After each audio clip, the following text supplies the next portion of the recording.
আমরা আজকে অনেকেই প্রথমবারের মতো এসেছি। সত্যি আপনাদেরকে কৃতজ্ঞতা জানাই যে যদি আমরা খুবই অল্প, তারপরেও আপনারা এসেছেন। তাই আসুন আমরা ঈশ্বরের বাক্য শোনার আগে প্রার্থনা করি এবং তারপরে আমরা ঈশ্বরের যে পবিত্র বাক্য আছে আমরা শুনতে চাই। আসুন আমরা মস্তক অবনত করি এবং যদি সম্ভব হয় আমাদের যে দুটো হাত আছে আমরা দুটো হাতও আমাদের প্রভু যীশু খ্রিস্টের কাছে নত রাখতে চাই এবং হৃদয়টাকেও নত রাখতে চাই। আমাদের ভালোবাসার স্বর্গীয় পিতা, আমরা অনেক ধন্যবাদ জানাই এবং কৃতজ্ঞতা জানাই, কারণ তুমি আমাদেরকে অনন্তকালীন নরকের হাত থেকে রক্ষা করেছো। এবং তোমাকে অনেক ধন্যবাদ জানাই যে আজকে একটা সুন্দর দিন দিয়েছো, যেন আমরা একসাথে আবারও তোমার বাক্য শ্রবণ করতে পারি, তোমার বাক্যকে গুরুত্ব দিতে পারি এবং সেই বাক্য পালন করতে পারি। তাই প্রভু, হে পবিত্র আত্মা, দয়া করে তোমার এই পবিত্র বাক্য বোঝার জন্য যে জ্ঞান, যে বুদ্ধি, যে শক্তি দরকার, দয়া করে আমাদেরকে তা দান করো। এবং আমাদের যে ধার্মিকতা, আমাদের যে জ্ঞান, আমরা যেন সেগুলোকে সম্পূর্ণভাবে ত্যাগ করতে পারি। এই সময় শুধু তোমারই উপরে নির্ভর করতে পারি যে প্রভু, বাবা আজকে যে বাক্য রেখেছো যেন সেই বাক্যগুলো আমরা বুঝতে পারি।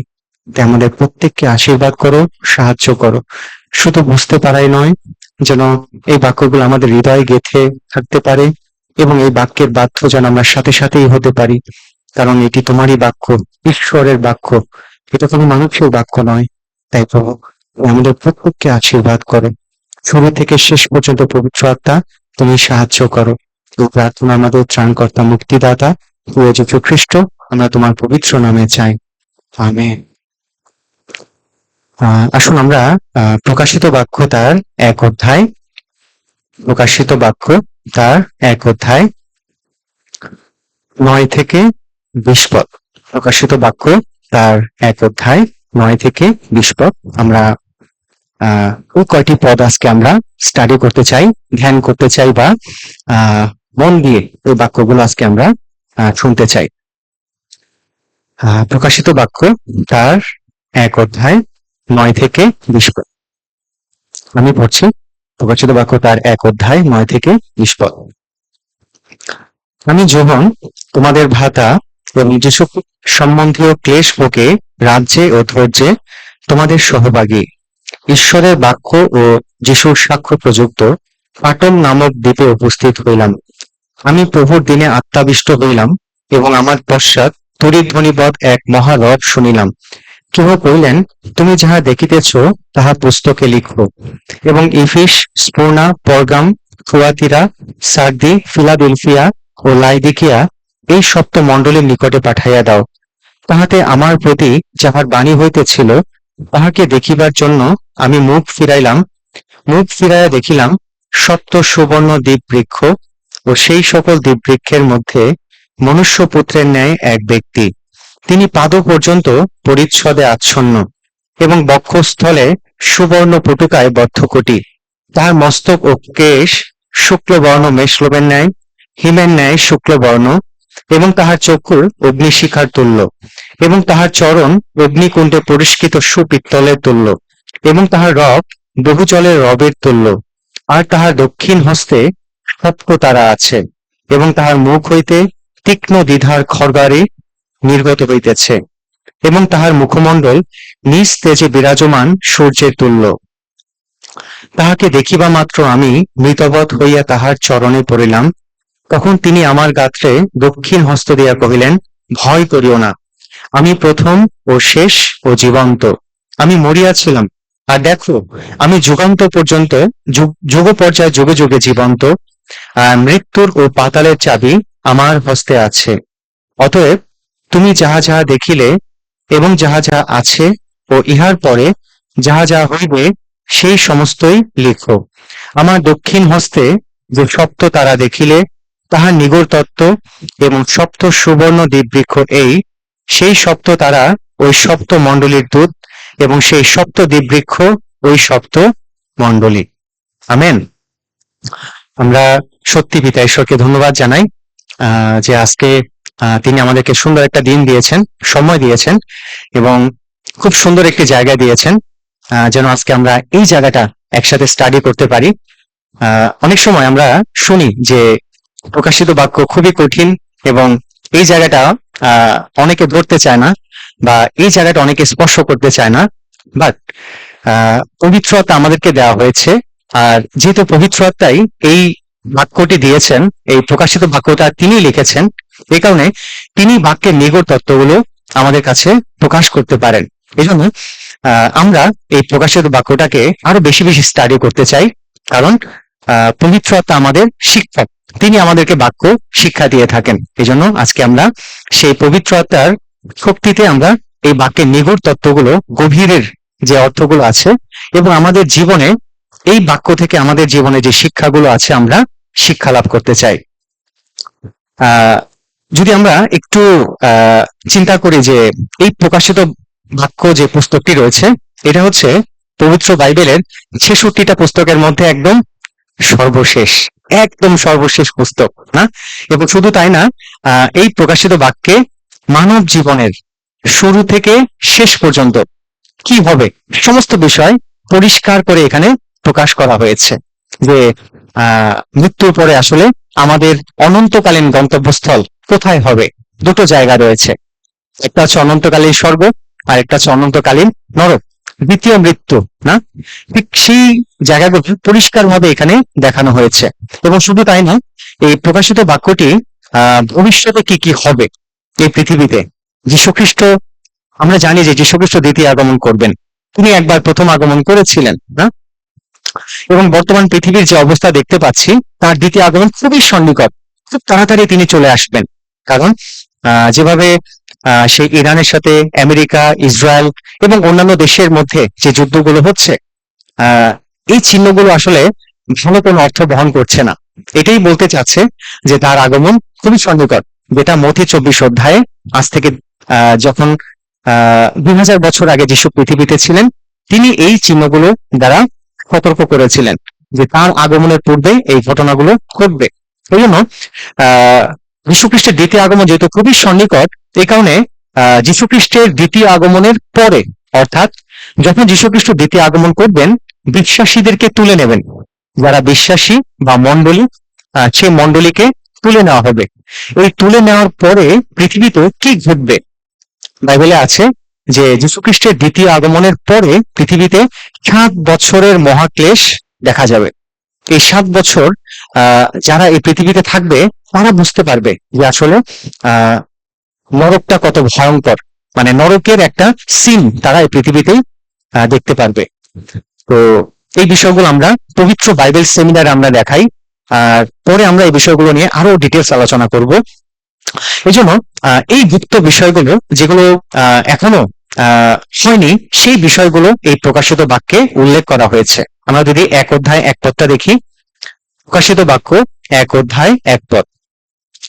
যীশুখ্রিস্টের প্রকাশিত বাক্য ঈশ্বর যাহা তাহাকে দান করিলেন, যেন তিনি যাহা যা শীঘ্র ঘটিবে সেই সকল আপন দাসদেরকে দেখাইয়া দেন। আর তিনি নিজের দূত প্রেরণ করিয়া আপন দাস যোহনকে তাহা জ্ঞাত করিলেন। তার মানে যে ঘটনাগুলো খুব শীঘ্রই ঘটবে না, এখানে লেখা আছে যাহা যা শীঘ্রই ঘটবে, যীশুখ্রিস্ট তার একজন দাসকে, দূতকে পাঠিয়ে যোহনের কাছে তিনি প্রকাশ করেছিলেন। এই জন্য এই পুস্তকটির নাম হচ্ছে প্রকাশিত বাক্য। প্রকাশিত বাক্য এই পুস্তকটা আসলে কে লিখেছিলেন? কে? যোহন। আমরা সবাই জানি না? এই যোহন তিনি যীশুখ্রিস্টের একজন খুব প্রিয় একজন শিষ্য ছিলেন, তাই না?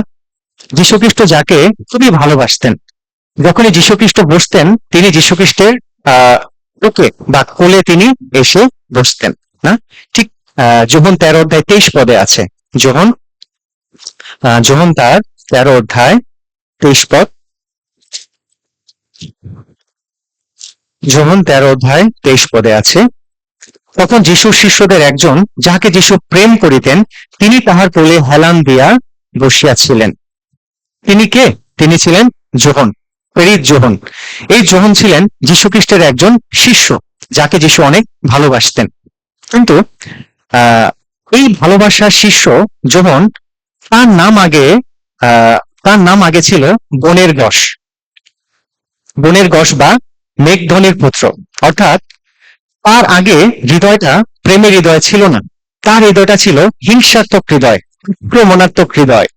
এই প্রেমের হৃদয়টা তার ছিল না, যে প্রেমের হৃদয়টা তার পরে তৈরি হয়েছে। কেন যিশু এই যোহনকে বনের গস নামটা দিয়েছিলেন? কেন? কারণ আছে। একদিন যিশু তার শিষ্যদেরকে নিয়ে সমরীয়দের একটি গ্রামে গিয়েছিলেন এবং সেখানে গিয়ে যখন তিনি প্রচার করা শুরু করবেন, তখন সেই সমরীয়রা যীশুখ্রিস্টকে গ্রহণ করেনি।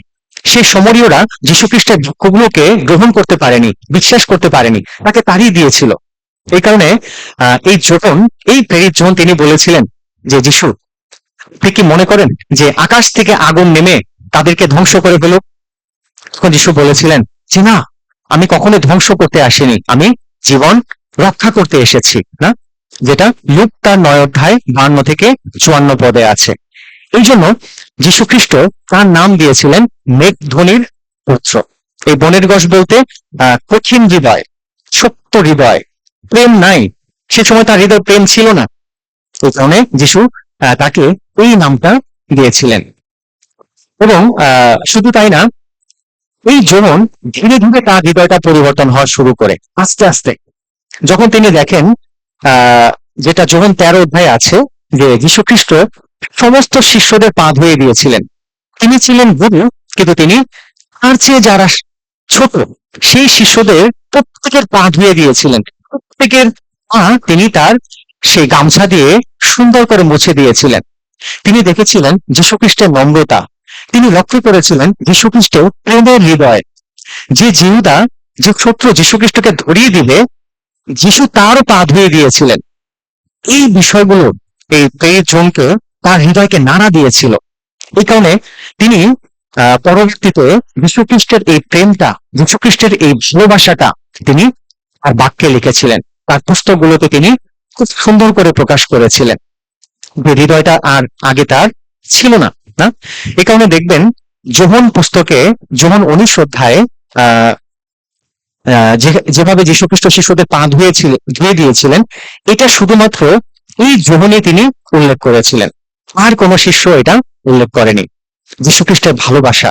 না, এজন্য যোহন তিনি তার পুস্তকগুলোতে লিখেছিলেন যেভাবে যীশুখ্রিস্ট বলেছিলেন। যোহন 13 অধ্যায় 34 পদ যদি আমরা দেখি, কি বলেছিলেন যিশু? এক নতুন আজ্ঞা আমি তোমাদেরকে দিতেছি, তোমরা পরস্পর প্রেম করো। আমি যেমন তোমাদেরকে প্রেম করিয়াছি, তোমরাও তেমনি পরস্পর প্রেম করো। আমেন। এই বাক্যটি যীশু খ্রিস্ট বলেছিলেন তখন, যখন তিনি আগে গুরু হয়ে শিষ্যদের পা ধুয়ে দিয়েছিলেন, যে তিনি ভালোবাসা দেখালেন, আর প্রেমটা দেখালেন, যে কিভাবে শত্রুকে ভালোবাসতে হয়, কিভাবে বিপক্ষকে ভালোবাসতে হয়। কারণ স্কিউতে যিশুকে ধরিয়ে দিবেন, পিতর যিশুকে 3 বার অস্বীকার করবেন। না, এটা যীশু খ্রিস্ট জানতেন, তারপরেও তিনি পা ধুয়ে দিয়েছিলেন। তারপরেও যীশু খ্রিস্ট তার ভালোবাসা তার শিষ্যদেরকে দেখিয়েছিলেন। এই বাক্যটাই, এই বাক্যগুলোই এই যোহন তিনি ভালোমতো লক্ষ্য করেছিলেন। জীবনটাই যীশু খ্রিস্টে তিনি লক্ষ্য করেছিলেন এবং তার পুস্তকে তিনি লিখেছিলেন। প্রথম যোহন 4 অধ্যায় 20 পদে আছে। প্রথম যোহন 4 অধ্যায় 20 পদ। এই প্রথম যোহন পুস্তকটাও যোহন তিনি লিখেছিলেন। প্রথম যোহন 4 অধ্যায় 20 পদ। যদি কেহ বলে আমি ঈশ্বরকে প্রেম করি আর আপন ভ্রাতাকে ঘৃণা করে, সে মিথ্যাবাদী। কেন যাহাকে দেখিয়াছে আপনার সেই ভ্রাতাকে যে প্রেম না করে, সে যাহাকে দেখে নাই সে ঈশ্বরকে প্রেম করিতে পারে না। যোহন তিনি বলেছেন, যদি কেউ বলে যে আমি ঈশ্বরকে ভালোবাসি, তার মানে সে অবশ্যই ভাই বোনদেরকে ভালোবাসবে, মন্ডলীর ভাই বোনদেরকে ভালোবাসবে, সে অবশ্যই প্রতিবেশীকে ভালোবাসবে, সে অবশ্যই হারানো আত্মাদেরকে ভালোবাসবে। আমি হারানো আত্মাদেরকে ভালোবাসি না, আমার ভাই বোনদের প্রতি কোনো ভালোবাসা নেই। আমি যতই মুখ দিয়ে বলি যে আমি ঈশ্বরকে অনেক ভালোবাসি, অনেক ভালোবাসি, এটা আসলে মিথ্যে কথা।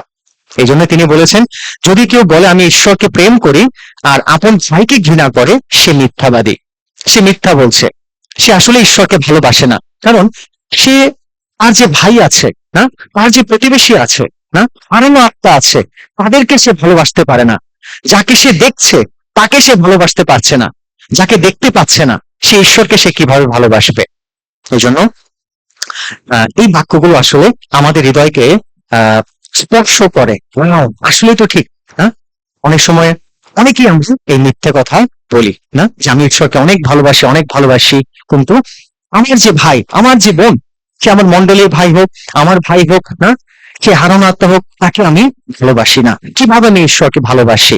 এই জন্য যখন যখন তার হৃদয়টা যখন পরিবর্তন হয়েছেন, তার নাম আর বনের দশ ছিল না, মেঘধ্বনির পুত্র ছিল না। মেঘধ্বনি মানে কি? ঠান্ডার, বজ্রকে, কঠিন, হ্যাঁ, সেই কঠিন হৃদয়টা তার আর ছিল না। একদম হৃদয় তৈরি হয়েছে। ওই জন্য পরবর্তীতে যোহন তার প্রত্যেকটা পুস্তকগুলোতে তিনি ভাই বোনদেরকে সম্বোধন করেছিলেন প্রিয়তম, ভালোবাসার প্রিয়তম, এই শব্দটা তিনি ব্যবহার করেছিলেন। হ্যাঁ, যখনই তিনি যীশু খ্রিস্টের ভালোবাসাটাকে উপলব্ধি করতে পেরেছিলেন। এই কারণে প্রথম যোহন, দ্বিতীয় যোহন, তৃতীয় যোহন, যেটা এই প্রেরিত যোহন লিখেছিলেন, ঠিক সেখানে তিনি ঈশ্বরের ভালোবাসাকে প্রকাশ করেছেন এবং একে অপরকে ভালোবাসার কথা তিনি খুব সুন্দর করে সেখানে উপলব্ধি করেছেন।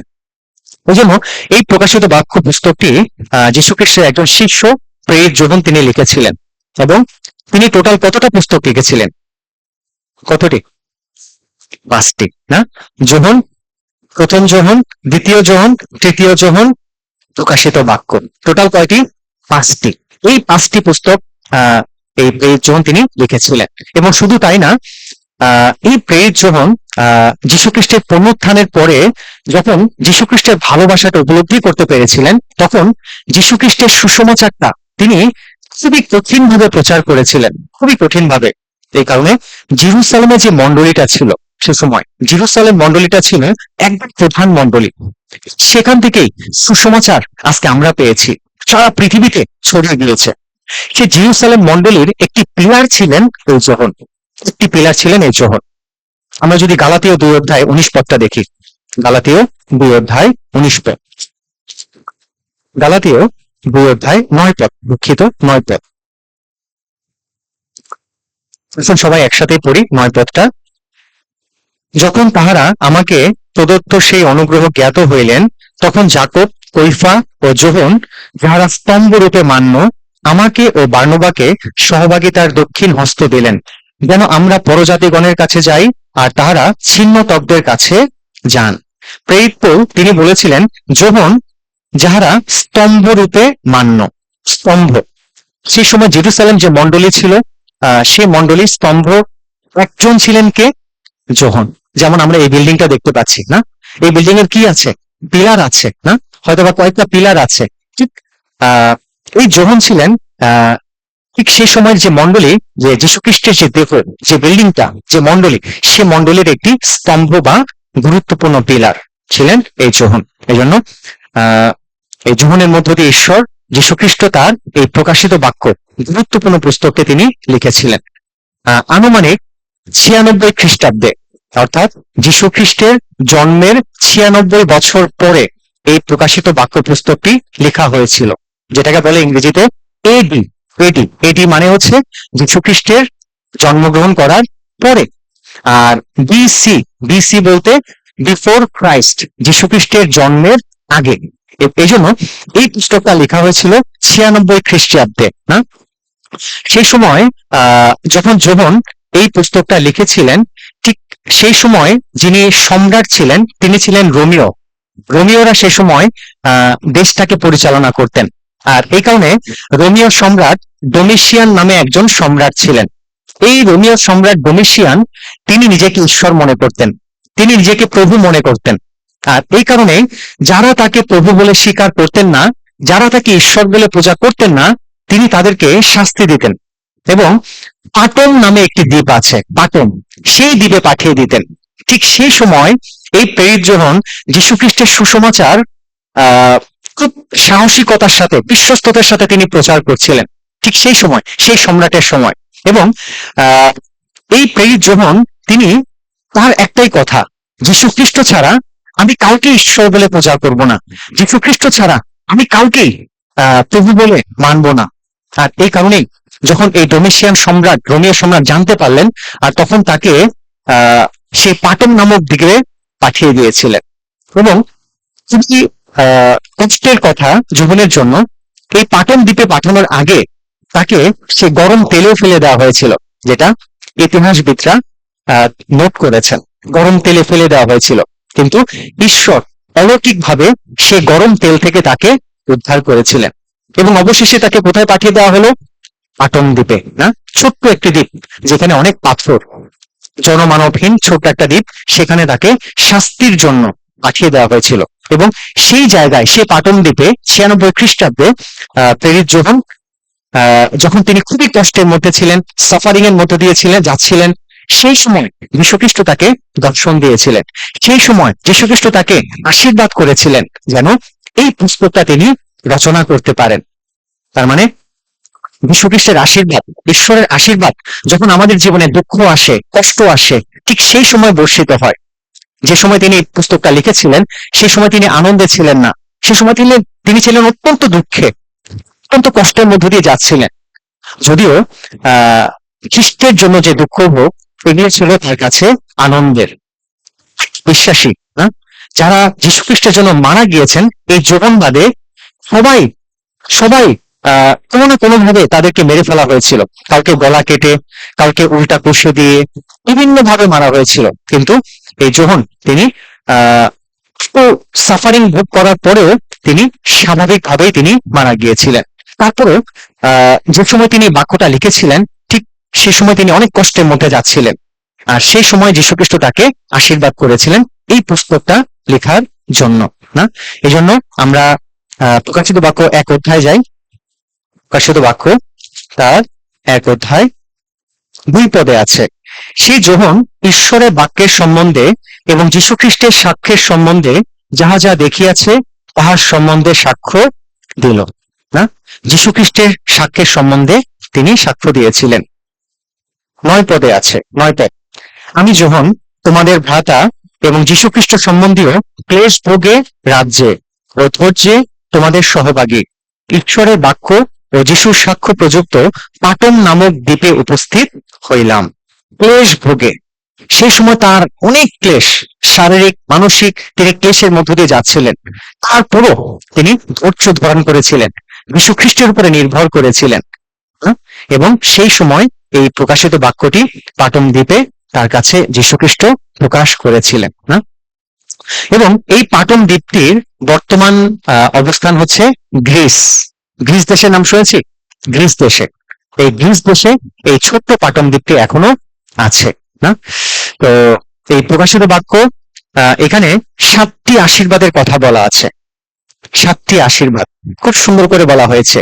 3 পদে আছে, 3, ধন্য সে যে এই ভাববাণীর বাক্য সকল উচ্চস্বরে পাঠ করে, ও ধন্য তারা যারা শ্রবণ করে এবং ইহাতে লিখিত কথা সকল পালন করে, কেননা কাল সন্নিকট।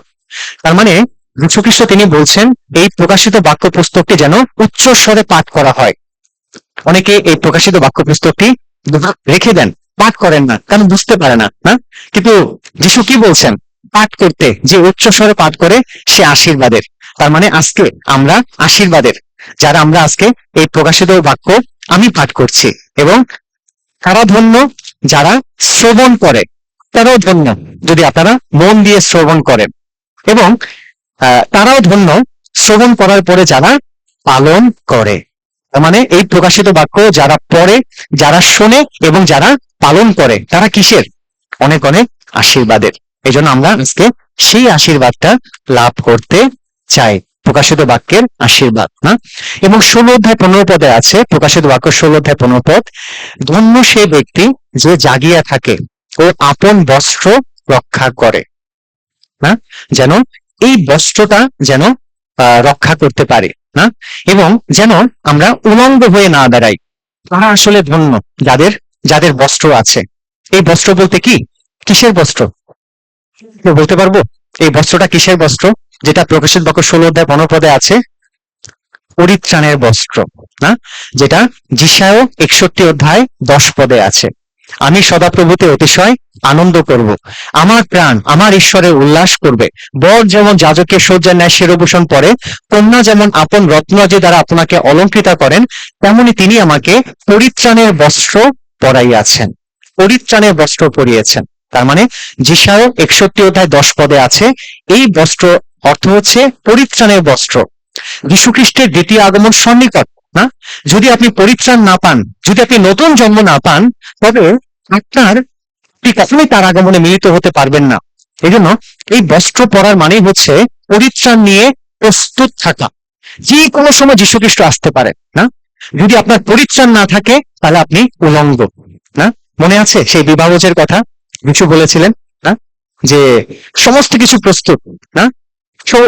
এবং যারা যারা আসবে নিমন্ত্রিত লোক, তাদের নামও প্রস্তুত যে এরা এরা আসবে বিবাহের ভোজে, না?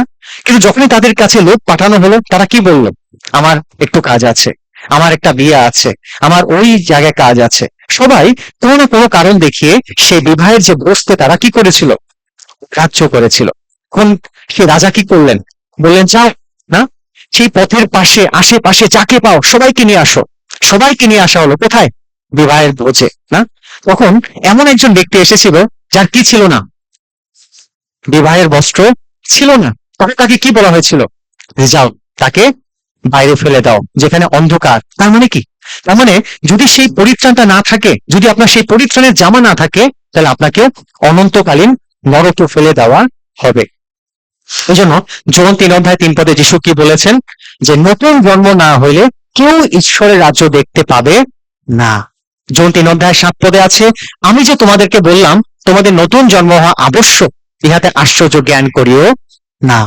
তার মানে যদি এই বিবাহের বস্ত্র না থাকে, এই নতুন জন্ম না থাকে, পরিত্রাণ না থাকে, তাহলে আপনি কখনোই সেই মেষ শাবকের যে বিবাহ ভোজ, সেখানে আপনি কখনোই অংশগ্রহণ করতে পারবেন না। যেটা প্রকাশিত বা 19:9 আছে, ধন্য কারণ যারা মেষ শাবকের বিবাহ ভোজে আমন্ত্রিত, না? যদি আপনার সেই পরিত্রাণের বস্ত্র থাকে, তাহলে আপনি সেই মেষ শাবকের বিবাহ ভোজে অংশগ্রহণ করতে পারবেন। আমরা পারবো না? এই জন্য এটা আমাদের জন্য আশীর্বাদের। এবং 14:13 আছে, ধন্য সে মৃতরা যারা এখন অবধি প্রভুতে মরে। যারা আমরা পরিত্রাণ পেয়েছি, আমাদের কাছে মৃত্যু মানে আনন্দ, কারণ মৃত্যুর পরেই আমরা যীশু খ্রিস্টের সাথে মিলিত হব, মৃত্যুর পরেই আমরা স্বর্গে চলে যাব। এই জন্য তারা আসলে ধন্য, না? এবং প্রকাশিত বাক্যে 20:6 আছে, ধন্য যে কেউ প্রথম পুনরুত্থানের সহভাগী হয়, অংশী হয়, সে ধন্য, না? এবং ধন্য সে, যেটা প্রকাশিত বাক্যে 22:7 আছে, যে এই বাক্য সকল পালন করে। যারা ঈশ্বরের বাক্য শোনে, প্রকাশিত বাক্য শোনে এবং সেটা শুধু শোনেই না, কি করে? পালন করে। যেটা 2বার বলা আছে, প্রকাশিত বাক্য 1:3, প্রকাশিত বাক্য 22:7 এবং 22:14 আছে, ধন্য তারা যারা আপন আপন বস্ত্র পরিষ্কার করে, না? তারা আসলে ধন্য। এই জন্য প্রকাশিত বাক্যে 7টি আশীর্বাদের কথা বলা হয়েছে। শুনুন আমরা সেই 13 পদ, যেটা দিয়ে আসলে আমরা শুরু করেছিলাম, প্রকাশিত বাক্য 1:9-20 পদ, 13 পদটা একটু স্টাডি করি। 13 পদ, 12 পদ থেকে পড়ছি। তাহাতে আমার প্রতি যাহার বাণী হইতেছিল, তাহাকে দেখিবা মাত্র আমি মুখ ফিরাইলাম, মুখ ফিরাইয়া দেখিলাম সপ্ত সুবর্ণ দ্বীপবৃক্ষ, ও সেই সকল দ্বীপবৃক্ষের মধ্যে মনুষ্যপুত্রের ন্যায় এক ব্যক্তি, তিনি পাদ পর্যন্ত পরিচ্ছদে আচ্ছন্ন। তার মানে যোহন তিনি দেখছিলেন, যখন তিনি তার মুখ ফিরালেন, তখন তিনি দেখলেন একটা সুবর্ণ দ্বীপবৃক্ষ। এই দ্বীপবৃক্ষটা কি? এবং সেই দ্বীপবৃক্ষের মধ্যে মনুষ্যপুত্রের ন্যায় এক ব্যক্তি। এই এই মনুষ্যপুত্রটা আসলে কে? এই মনুষ্যপুত্রটা আসলে কে? যীশু খ্রিস্ট, না? আমরা সবাই জানি যে মথি, মার্ক, লুক, যোহন, সেখানে যীশু খ্রিস্টকে কি হিসেবে দেখানো হয়েছিল? মনুষ্যপুত্র। মনুষ্যপুত্র তিনি বারবার বলেছিলেন। লুক 19 যদি আমরা দেখি, লুক 19:10 আছে, লুক 19:10, লুক তার 19:10, কারণ যাহা হারাইয়া গিয়াছিল তাহার অন্বেষণ ও পরিত্রাণ করিতে মনুষ্যপুত্র আসিয়াছেন। তার মানে এই মনুষ্যপুত্র কে? যীশু খ্রিস্ট, না? কেন যীশু খ্রিস্ট এসেছেন?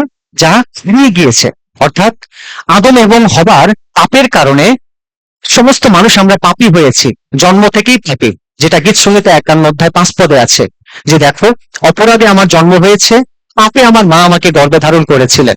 রোমিও 3:10 আছে, ধার্মিক কেউ নাই, একজনও নাই, সব পাপী, না? আদম হবার পাপের কারণে।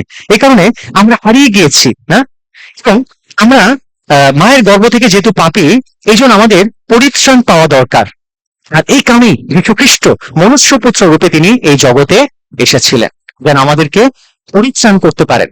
সে হারানো পুত্রের ঘটনা আমরা সবাই জানি না, যে হারানো পুত্র তার বাবার কাছ থেকে দূর দেশে চলে গিয়েছিলেন। যারা আমরা পাপী, আমরা ঈশ্বরের কাছ থেকে অনেক দূরে, অনেক দূরে। হ্যাঁ?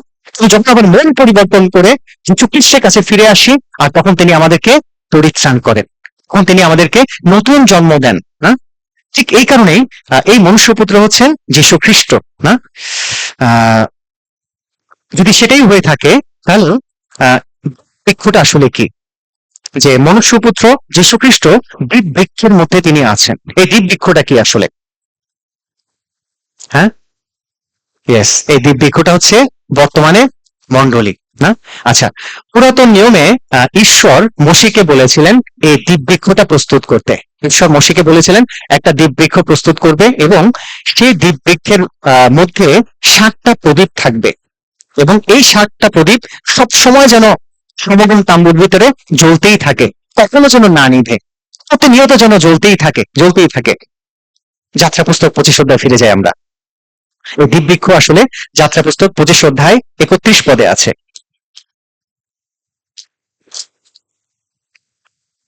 যাত্রা পুস্তক 25 অধ্যায় 31 পদ।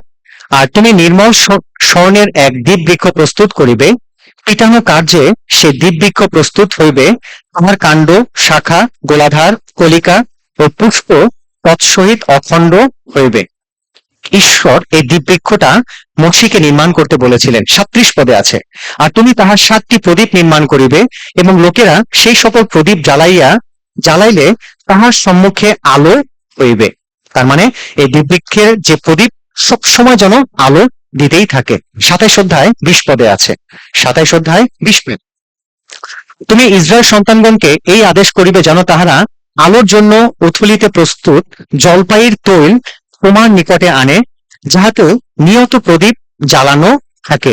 আর সমাগম তাম্বুতে সাক্ষ্য সিন্ধুকের সম্মুখে স্থিত তিরস্করণের বাহিরে হারন ও তাহার পুত্রগণ সন্ধ্যা অবধি প্রাতকাল পর্যন্ত সদাপ্রভুর সম্মুখে তাহা প্রস্তুত রাখিবে। ইহা ইসরায়েল সন্তানগণের পুরুষানুক্রমে পালনীয় চিরস্থায়ী নিয়ম। তার মানে 20 পদে আছে যে এই প্রদীপটা, এই দ্বীপ বৃক্ষের যে প্রদীপ, সেটা প্রতিনিয়ত যেন জ্বলতে থাকে। কোথায় জ্বলবে? সমাগম তাম্বুর ভিতরে প্রতিনিয়ত যেন জ্বলতেই থাকে, জ্বলতেই থাকে। তার মানে কি? এটার আত্মিক অর্থটা কি? সেই সময় এটার আত্মিক অর্থ ছিল, ঈশ্বর ইসরায়েল জাতিকে বেছে নিয়েছিলেন সেই সময়। তখন সে সময় মানুষরা সত্যময় ঈশ্বরকে চিনতেন না, সত্যময় ঈশ্বরকে তারা জানতেন না। এই জন্য ইসরায়েল জাতির মধ্য দিয়ে যেন সমস্ত পৃথিবীর মানুষ সত্যময় ঈশ্বরকে চিনতে পারে, সত্যময় ঈশ্বরকে বিশ্বাস করতে পারে, এবং সত্যময় ঈশ্বরকে যেন তারা গ্রহণ করতে পারে। এই জন্য এই সময় ঈশ্বর ইসরায়েল জাতিকে এই দ্বীপ বৃক্ষের মতন করে তিনি বেছে নিয়েছিলেন, যেন তাদের মধ্য দিয়ে আলোটা ছড়িয়ে পড়তে পারে, ঈশ্বরের আলোটা ছড়িয়ে পড়তে পারে, যেন মানুষগুলো তাকে বিশ্বাস করতে পারে। এবং বর্তমান কালে ওই দ্বীপ বৃক্ষ হচ্ছে কি? মণ্ডলী। না, আমরা যদি প্রকাশিত বাক্য 1 অধ্যায় 20 পদে যাই, 20 পদ, প্রকাশিত বাক্য তার 1 অধ্যায় 20 পদ। পরে আমার দক্ষিণ হস্তে যে সপ্ত তারা দেখিলে, তাহার নিগূঢ় তত্ত্ব এবং সপ্ত সুবর্ণ দ্বীপবৃক্ষ এই, সেই সপ্ত তারা ওই সপ্ত মণ্ডলীর দূত, এবং সেই সপ্ত দ্বীপবৃক্ষ ওই সপ্ত মণ্ডলী। তার মানে ঈশ্বর তার বাক্যের মাধ্যমে জানিয়ে দিয়েছেন যে দ্বীপবৃক্ষটা কি? মণ্ডলী। তার মানে যীশু খ্রিস্ট দ্বীপবৃক্ষের মধ্যে আছেন, তার মানে তিনি কোথায় আছেন? মণ্ডলীর মধ্যে আছেন। তিনি মণ্ডলীর মধ্য দিয়ে কাজ করেন, যেটা সত্য মণ্ডলী। না, মণ্ডলী কারা? মণ্ডলী কি? অনেক সময় আমরা মনে করি মণ্ডলী বলতে একটা বড় বিল্ডিং, মণ্ডলী বলতে অনেক মানুষ থাকবে, না, মণ্ডলী বলতে একটা ক্রুশ থাকবে বিল্ডিং এর উপরে, মণ্ডলী বলতে খুব সুন্দর করে সাজানো থাকবে। না, ঈশ্বরের দৃষ্টিতে এগুলো মণ্ডলী। ঈশ্বরের দৃষ্টিতে মণ্ডলী হচ্ছে সেটাই, যারা, যে মানুষগুলো তাদের সমস্ত পাপের ক্ষমা পেয়েছে, তাদের নিজের ধর্মকর্মের মধ্য দিয়ে নয়, যারা যীশু খ্রিস্টের বহুমূল্য রক্তের মধ্য দিয়ে, পবিত্র রক্তের মধ্য দিয়ে যারা অনন্তকালীন পাপের ক্ষমা পেয়েছে, সমস্ত পাপের ক্ষমা পেয়েছে, বাইবেল অনুসারে এর কি বলা হচ্ছে? মণ্ডলী। মণ্ডলী কোনো বিল্ডিং না, মণ্ডলী কোনো স্থান না, মণ্ডলী হচ্ছে সেই ব্যক্তিরা যারা যীশু খ্রিস্টের রক্তের মধ্য দিয়ে সব পাপের ক্ষমা পেয়েছে। যেটা প্রথম পিতার 1:19 আছে। নির্দোষ ও নিষ্কলঙ্ক মেষ শাবক স্বরূপ খ্রিস্টের বহুমূল্য রক্ত দ্বারা মুক্ত হইয়াছ। যীশু খ্রিস্টের বহুমূল্য রক্তের মধ্য দিয়ে যারা সমস্ত পাপের ক্ষমা পেয়েছে, এই তার 20:28 আছে। ঈশ্বরের সেই মণ্ডলীকে পালন করো যাহাকে তিনি নিজ রক্ত দ্বারা ক্রয় করিয়াছেন।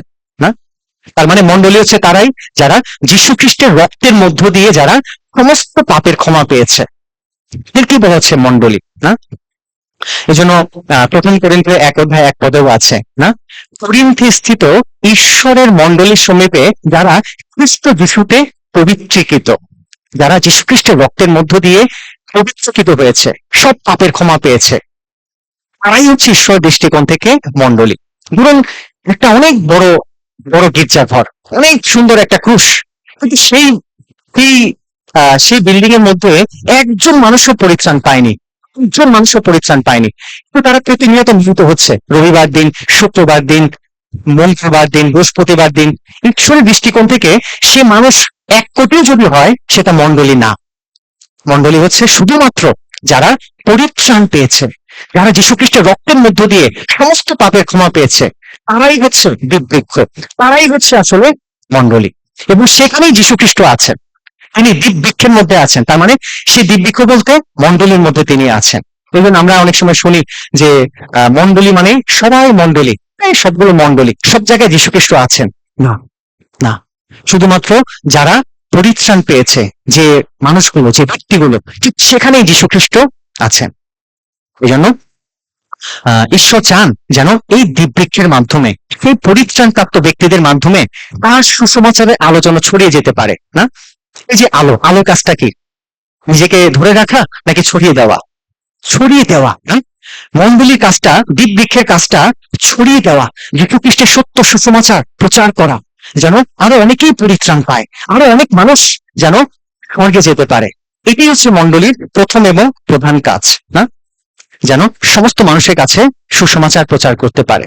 মথি 5:14 যীশু কি বলেছেন? তোমরা জগতের দীপ্তি। তোমরা, তার মানে তোমরা বলতে কারা? একজন না, অনেকেই। না, যারা যীশু খ্রিস্টের বহুমূল্য রক্তের মধ্য দিয়ে পরিত্রাণ পেয়ে যারা এক হয়েছে, মণ্ডলী, দিব্যবৃক্ষ, তারাই হচ্ছে জগতের আলো। এই পৃথিবীটা অন্ধকারের মধ্যে আছে। না, এবং এই পৃথিবীতে একমাত্র আলো আছে মণ্ডলীতে, সত্য মণ্ডলীতে, যেখানে পরিত্রাণপ্রাপ্ত ব্যক্তিরা আছে, যেখানে পবিত্র আত্মা আছে।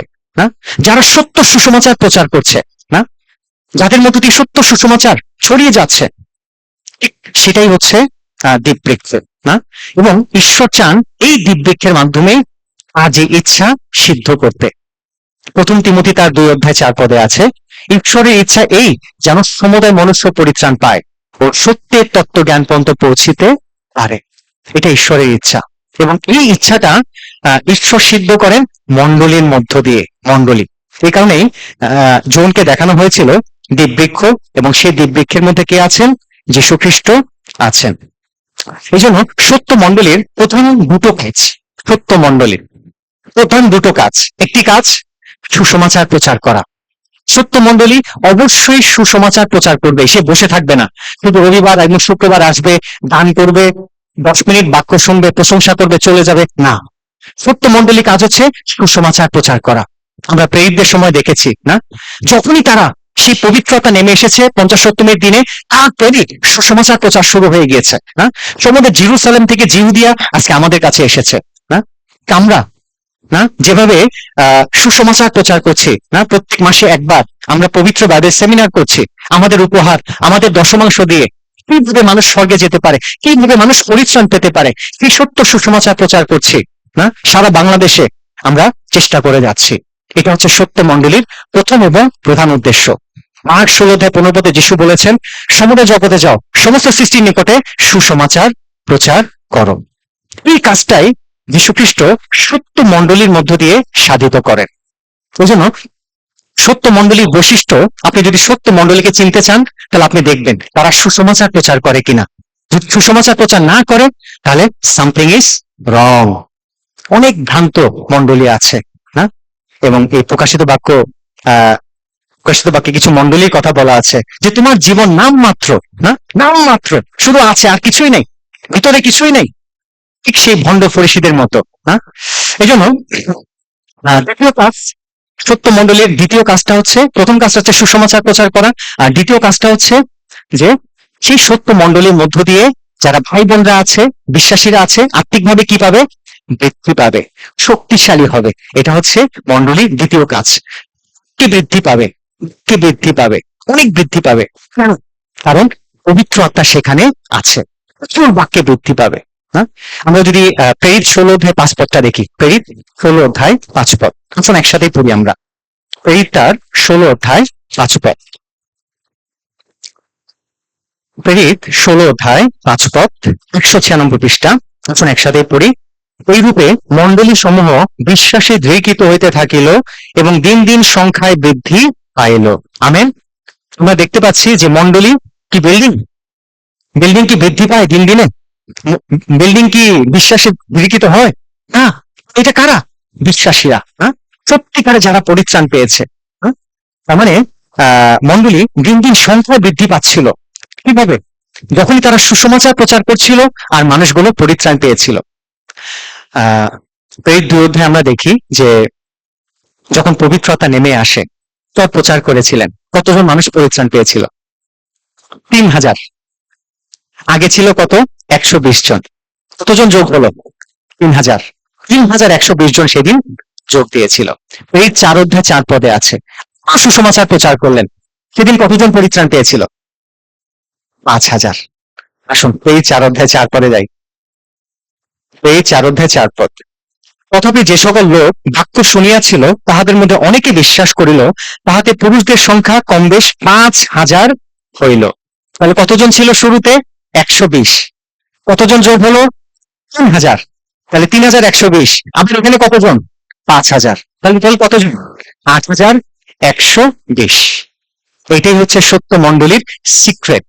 না, সত্য মণ্ডলী কখনো বলবে না আসো বাপ্তিস্ম নাও, একটু ফর্ম পূরণ করো, মাসে মাসে চাঁদা দাও আর সদস্য হয়ে যাও। না, সত্য মণ্ডলী যদি সদস্য হতে চান তাহলে অবশ্যই আমাদেরকে পরিত্রাণ পেতেই হবে। যীশুখ্রিস্টের রক্তের মধ্য দিয়ে যদি আপনার পাপের মোচন না হয়ে থাকে তাহলে আপনি কখনোই সত্য মণ্ডলীর সদস্য হতে পারবেন না। এই কারণে প্রেরিতদের সময়ে এই মণ্ডলীটা বৃদ্ধি পাচ্ছিল, ওইভাবে বৃদ্ধি পাচ্ছিল। ফর্ম পূরণ করার মধ্য দিয়ে না, চাঁদা দেওয়ার মধ্য দিয়ে না, বাপ্তিস্ম নেওয়ার মধ্য দিয়ে না, এর মধ্য দিয়ে পরিত্রাণ পাওয়ার মধ্য দিয়ে।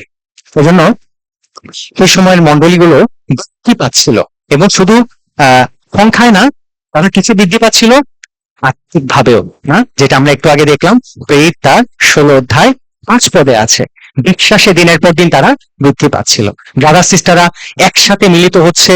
প্রেরিত 2 অধ্যায় 46 পদে আছে যে তারা প্রতিদিন একসাথে মিলিত হতো, প্রতিদিন যারা পরিত্রাণ প্রাপ্ত বিশ্বাসী, হ্যাঁ, একসাথে তারা মিলিত হতো, একসাথে বাক্য শুনতো, একসাথে তারা প্রার্থনা করত, একসাথে সুসমাচার প্রচার করত, আর মানুষ পরিত্রাণ পেয়ে যেত। হ্যাঁ, আশ্চর্য কাজ, এটাই হচ্ছে আশ্চর্য কাজ। হ্যাঁ, যিশু বলেছিলেন যে আমি যে সকল কাজ করছি তোমরা এর চেয়ে অনেক বড় বড় আশ্চর্য কাজ করবে। একজন হারানো আত্মা, একজন মৃত আত্মা স্বর্গে যাওয়ার সুযোগ পাচ্ছে, এর চেয়ে বড় আশ্চর্য কাজ কি হতে পারে? জগতের মানুষের কাছে আশ্চর্য কাজ হচ্ছে শারীরিক সুস্থতা। আমার শরীর সুস্থ হলো, ও আমার চোখ সুস্থ হলো, কিন্তু তা সুস্থ যদি না হয় তাহলে আসলে কোনো মূল্য নেই। এই জন্য যখনই একজন আত্মা পরিত্রাণ পায়, এর চেয়ে বড় আশীর্বাদ, এর চেয়ে বড় গৌরব আর কিছুই হতে পারে। ওই জন্য সেই কাজটাই সে সময় সেই প্রেরিতদের সময় সেই দিব্যিক্ষ হিসেবে সেই মণ্ডলী তারা এই কাজটি তারা করতেন। না, এই জন্য আমরা যেন সেই সত্য মণ্ডলীর সঙ্গে যেন যুক্ত থাকতে পারি, যেখানে পবিত্র আত্মা আছে, যেখানে সত্য সুসমাচার আছে, যেখানে সত্য বাক্য আছে, আমরা যেন সবসময় সেখানে যুক্ত থাকতে পারি। এই জন্য এখানে পুলপিটের সামনে দুটি বাক্য দেওয়া আছে। একটি হচ্ছে জন 19 অধ্যায় 30 পদ, সমাপ্ত হইল। তার মানে যীশু খ্রিস্ট আমার সমস্ত পাপের মূল্য পরিশোধ করার কাজটি সমাপ্ত করেছেন। আমার অতীত, বর্তমান, ভবিষ্যৎ সমস্ত পাপ তিনি তার বহু রক্ত দিয়ে ক্ষমা করেছেন, শেষ করেছেন। জন 1:29 আছে, ওই দেখো ঈশ্বরের মেষশাবক, যিনি জগতের পাপের ভার লইয়া যান, তিনি আমাদের সমস্ত মানুষের পাপের ভার তুলে নিয়েছেন। হ্যাঁ, ইব্রিয় 9 অধ্যায় 12 আছে, ছাগল এবং গরু রক্ত দিয়ে নয় কিন্তু নিজ রক্ত দিয়ে একবার পবিত্র স্থানে প্রবেশ করেছেন, অনন্তকালীন মুক্তি অর্জন করেছেন। হ্যাঁ, তিনি আমাদের সমস্ত পাপের মূল্য পরিশোধ করেছেন। তিনি আমাদেরকে অনেক ভালোবাসেন, স্বর্গ ছেড়ে পৃথিবীতে এসেছেন যেন আমরা নরকে না যাই, কারণ আমরা মানুষ, আমরা পাপী, আমাদের অনেক পাপ না, আর সেই পাপগুলো তিনি তার রক্ত দিয়ে ক্ষমা করে দিয়েছেন। এই জন্য এখানে লেখা আছে সমাপ্ত হইল, শেষ, সব পাপের মূল্য পরিশোধ করা শেষ। তার মানে কি শেষ? যখন একজন বিশ্বাসী বিশ্বাস করলো, পরিত্রাণ পেলাম, শেষ না, শুরু। এই জন্য যোহন 15:4 আছে, আমাতে থাকো। তার মানে পরিত্রাণ পেয়েছো, এখন তুমি আমার সঙ্গে যুক্ত থাকো। আমি কোথায় আছি? দুঃখের মধ্যে আছি, সত্য মণ্ডলীর মধ্যে আছি। তুমি কোথায় থাকবে? দিব্যে, যেখানে সত্য মণ্ডলী, যেখানে বিশ্বাসীরা আছে, যেখানে পরিত্রাণপ্রাপ্ত লোকেরা আছে, সেখানে যেন আমরা যুক্ত থাকতে পারি না। এই জন্য আমরা যেন সেই সত্য মণ্ডলীর সঙ্গে সর্বদা যুক্ত থাকতে পারি না। কলসীয় 1:18 আছে যে যীশুখ্রিস্ট তিনি মণ্ডলীর মস্তক। এই জন্য তিনি আমাদেরকে বলছেন যেন আমরা সেই সত্য মণ্ডলীর সঙ্গে যুক্ত থাকতে পারি, এবং মণ্ডলী যেন সবসময় পরিষ্কার থাকে, পবিত্র থাকে। যারা বিশ্বাসী, যারা আমরা পরিত্রাণ পেয়েছি, যেন আমরা সবসময় অনিন্দনীয় অবস্থায় থাকতে পারি, এটাই তিনি দেখতে চান। এফেসীয় 5:25 পদ, এফেসীয় 5:25 এফেসীয় 5:25 আছে, স্বামীরা তোমরা আপন আপন স্ত্রীকে সেইরূপ প্রেম করো, যেমন খ্রিস্ট মণ্ডলীকে প্রেম করিলেন, আর তাহার নিমিত্ত আপনাকে প্রদান করিলেন, যেন তিনি জলস্নান দ্বারা বাক্যে তাহাকে সূচি করিয়া পবিত্র করেন, যেন আপনি আপনার কাছে মণ্ডলীকে প্রতাপান্বিত অবস্থায় উপস্থিত করেন, যেন তাহার কলঙ্ক বা সংকোচ বা এই প্রকার কোনো কিছু না থাকে, বরং সে যেন পবিত্র ও অনিন্দনীয় হয়। এই মণ্ডলী যেন পবিত্র থাকতে পারে, এই মণ্ডলী যেন অনিন্দনীয় থাকতে পারে না। এই যে যীশুখ্রিস্ট আগমন করবেন না, যীশুখ্রিস্ট খুব তাড়াতাড়ি আসবেন, তাদেরকে নিতে আসবেন, মণ্ডলীকে নিতে আসবেন, বিশ্বাসীদেরকে নিতে আসবেন, যারা সত্যিকারে পরিত্রাণ পেয়েছে তাদেরকে তিনি নিতে আসবেন না। এবং তিনি যখন দেখবেন যে বিশ্বাসীরা অপবিত্র জীবনযাপন করছে না, তিনি এসে যখন দেখবেন যে বিশ্বাসীরা ঠিক নিন্দনীয় জীবনযাপন করছেন, নিন্দা করার মতো জীবনযাপন করছেন, কিন্তু আসলে তিনি, তার কেমন লাগবে? খুবই কষ্ট লাগবে, দুঃখ লাগবে। এই জন্য মণ্ডলীটা যেন সবসময় পবিত্র থাকতে পারে, নিজেদেরকে আমরা যেন পবিত্র রাখতে পারি। প্রকাশিত বাক্য 1:14 তাহলে আমরা 13 পদটা বুঝলাম, 14 পদ। এবং বক্ষস্থলে সুবর্ণ পটুকায় বদ্ধ কোটি, অর্থাৎ যীশুখ্রিস্টের পা, 13 পদের শেষে আছে যীশুখ্রিস্টের পা উপর থেকে নিচ পর্যন্ত ঢাকা, এবং 14 পদে আছে তার বুকটা সেই বেল্ট, এই বদ্ধ পটুকায় আবদ্ধ বলতে, সুবর্ণ পটুকায় বদ্ধ কোটি বলতে বেল্ট দিয়ে তার কোমরটা বাঁধা। যদি আমি সহজ কথায় পড়ি, সহজ বাংলায় পড়ি, তার পরনে পা পর্যন্ত লম্বা পোশাক, এবং তার বুকে ছিল সোনার বেল্ট। সহজ বাংলা, বুকে ছিল সোনার বেল্ট। এটার অর্থটা কি? কি হতে পারে এটার অর্থ? পুরাতন নিয়মে শুধুমাত্র যাজকরাই এই পোশাকটা পরতেন, লম্বা পোশাক, এত লম্বা, মানে শরীরের পা পর্যন্ত না, বুক থেকে পা পর্যন্ত এই লম্বা পোশাকটা একমাত্র কারা পরতেন? যাজকরা। এই যাজক ছাড়া আর কেউ এই পোশাক পরার জন্য অনুমতি ছিল না। এই জন্য ঈশ্বর বশীকে বলেছিলেন যে ঠিক এইভাবে যেন পোশাকগুলো তৈরি করা হয়, এবং সেই পোশাকে যে বেল্টটা, সেই বেল্টে যেটা দিয়ে তার কোমরটা বাঁধা থাকবে, শক্ত করে টাইট করে বাঁধা থাকবে, সেই জায়গাটা যেন কিছুটা অংশ যেন সোনা থাকতে পারে, এবং বাকি জায়গাগুলো যেন লাল নীল সুতা দিয়ে বদ্ধ পটিতে আবদ্ধ করা যেন থাকে। পুরাতন নিয়মে এটাই তিনি বলেছিলেন। যাত্রা পুস্তক 39:5 পদ, যাত্রা পুস্তক 39:5 পদ।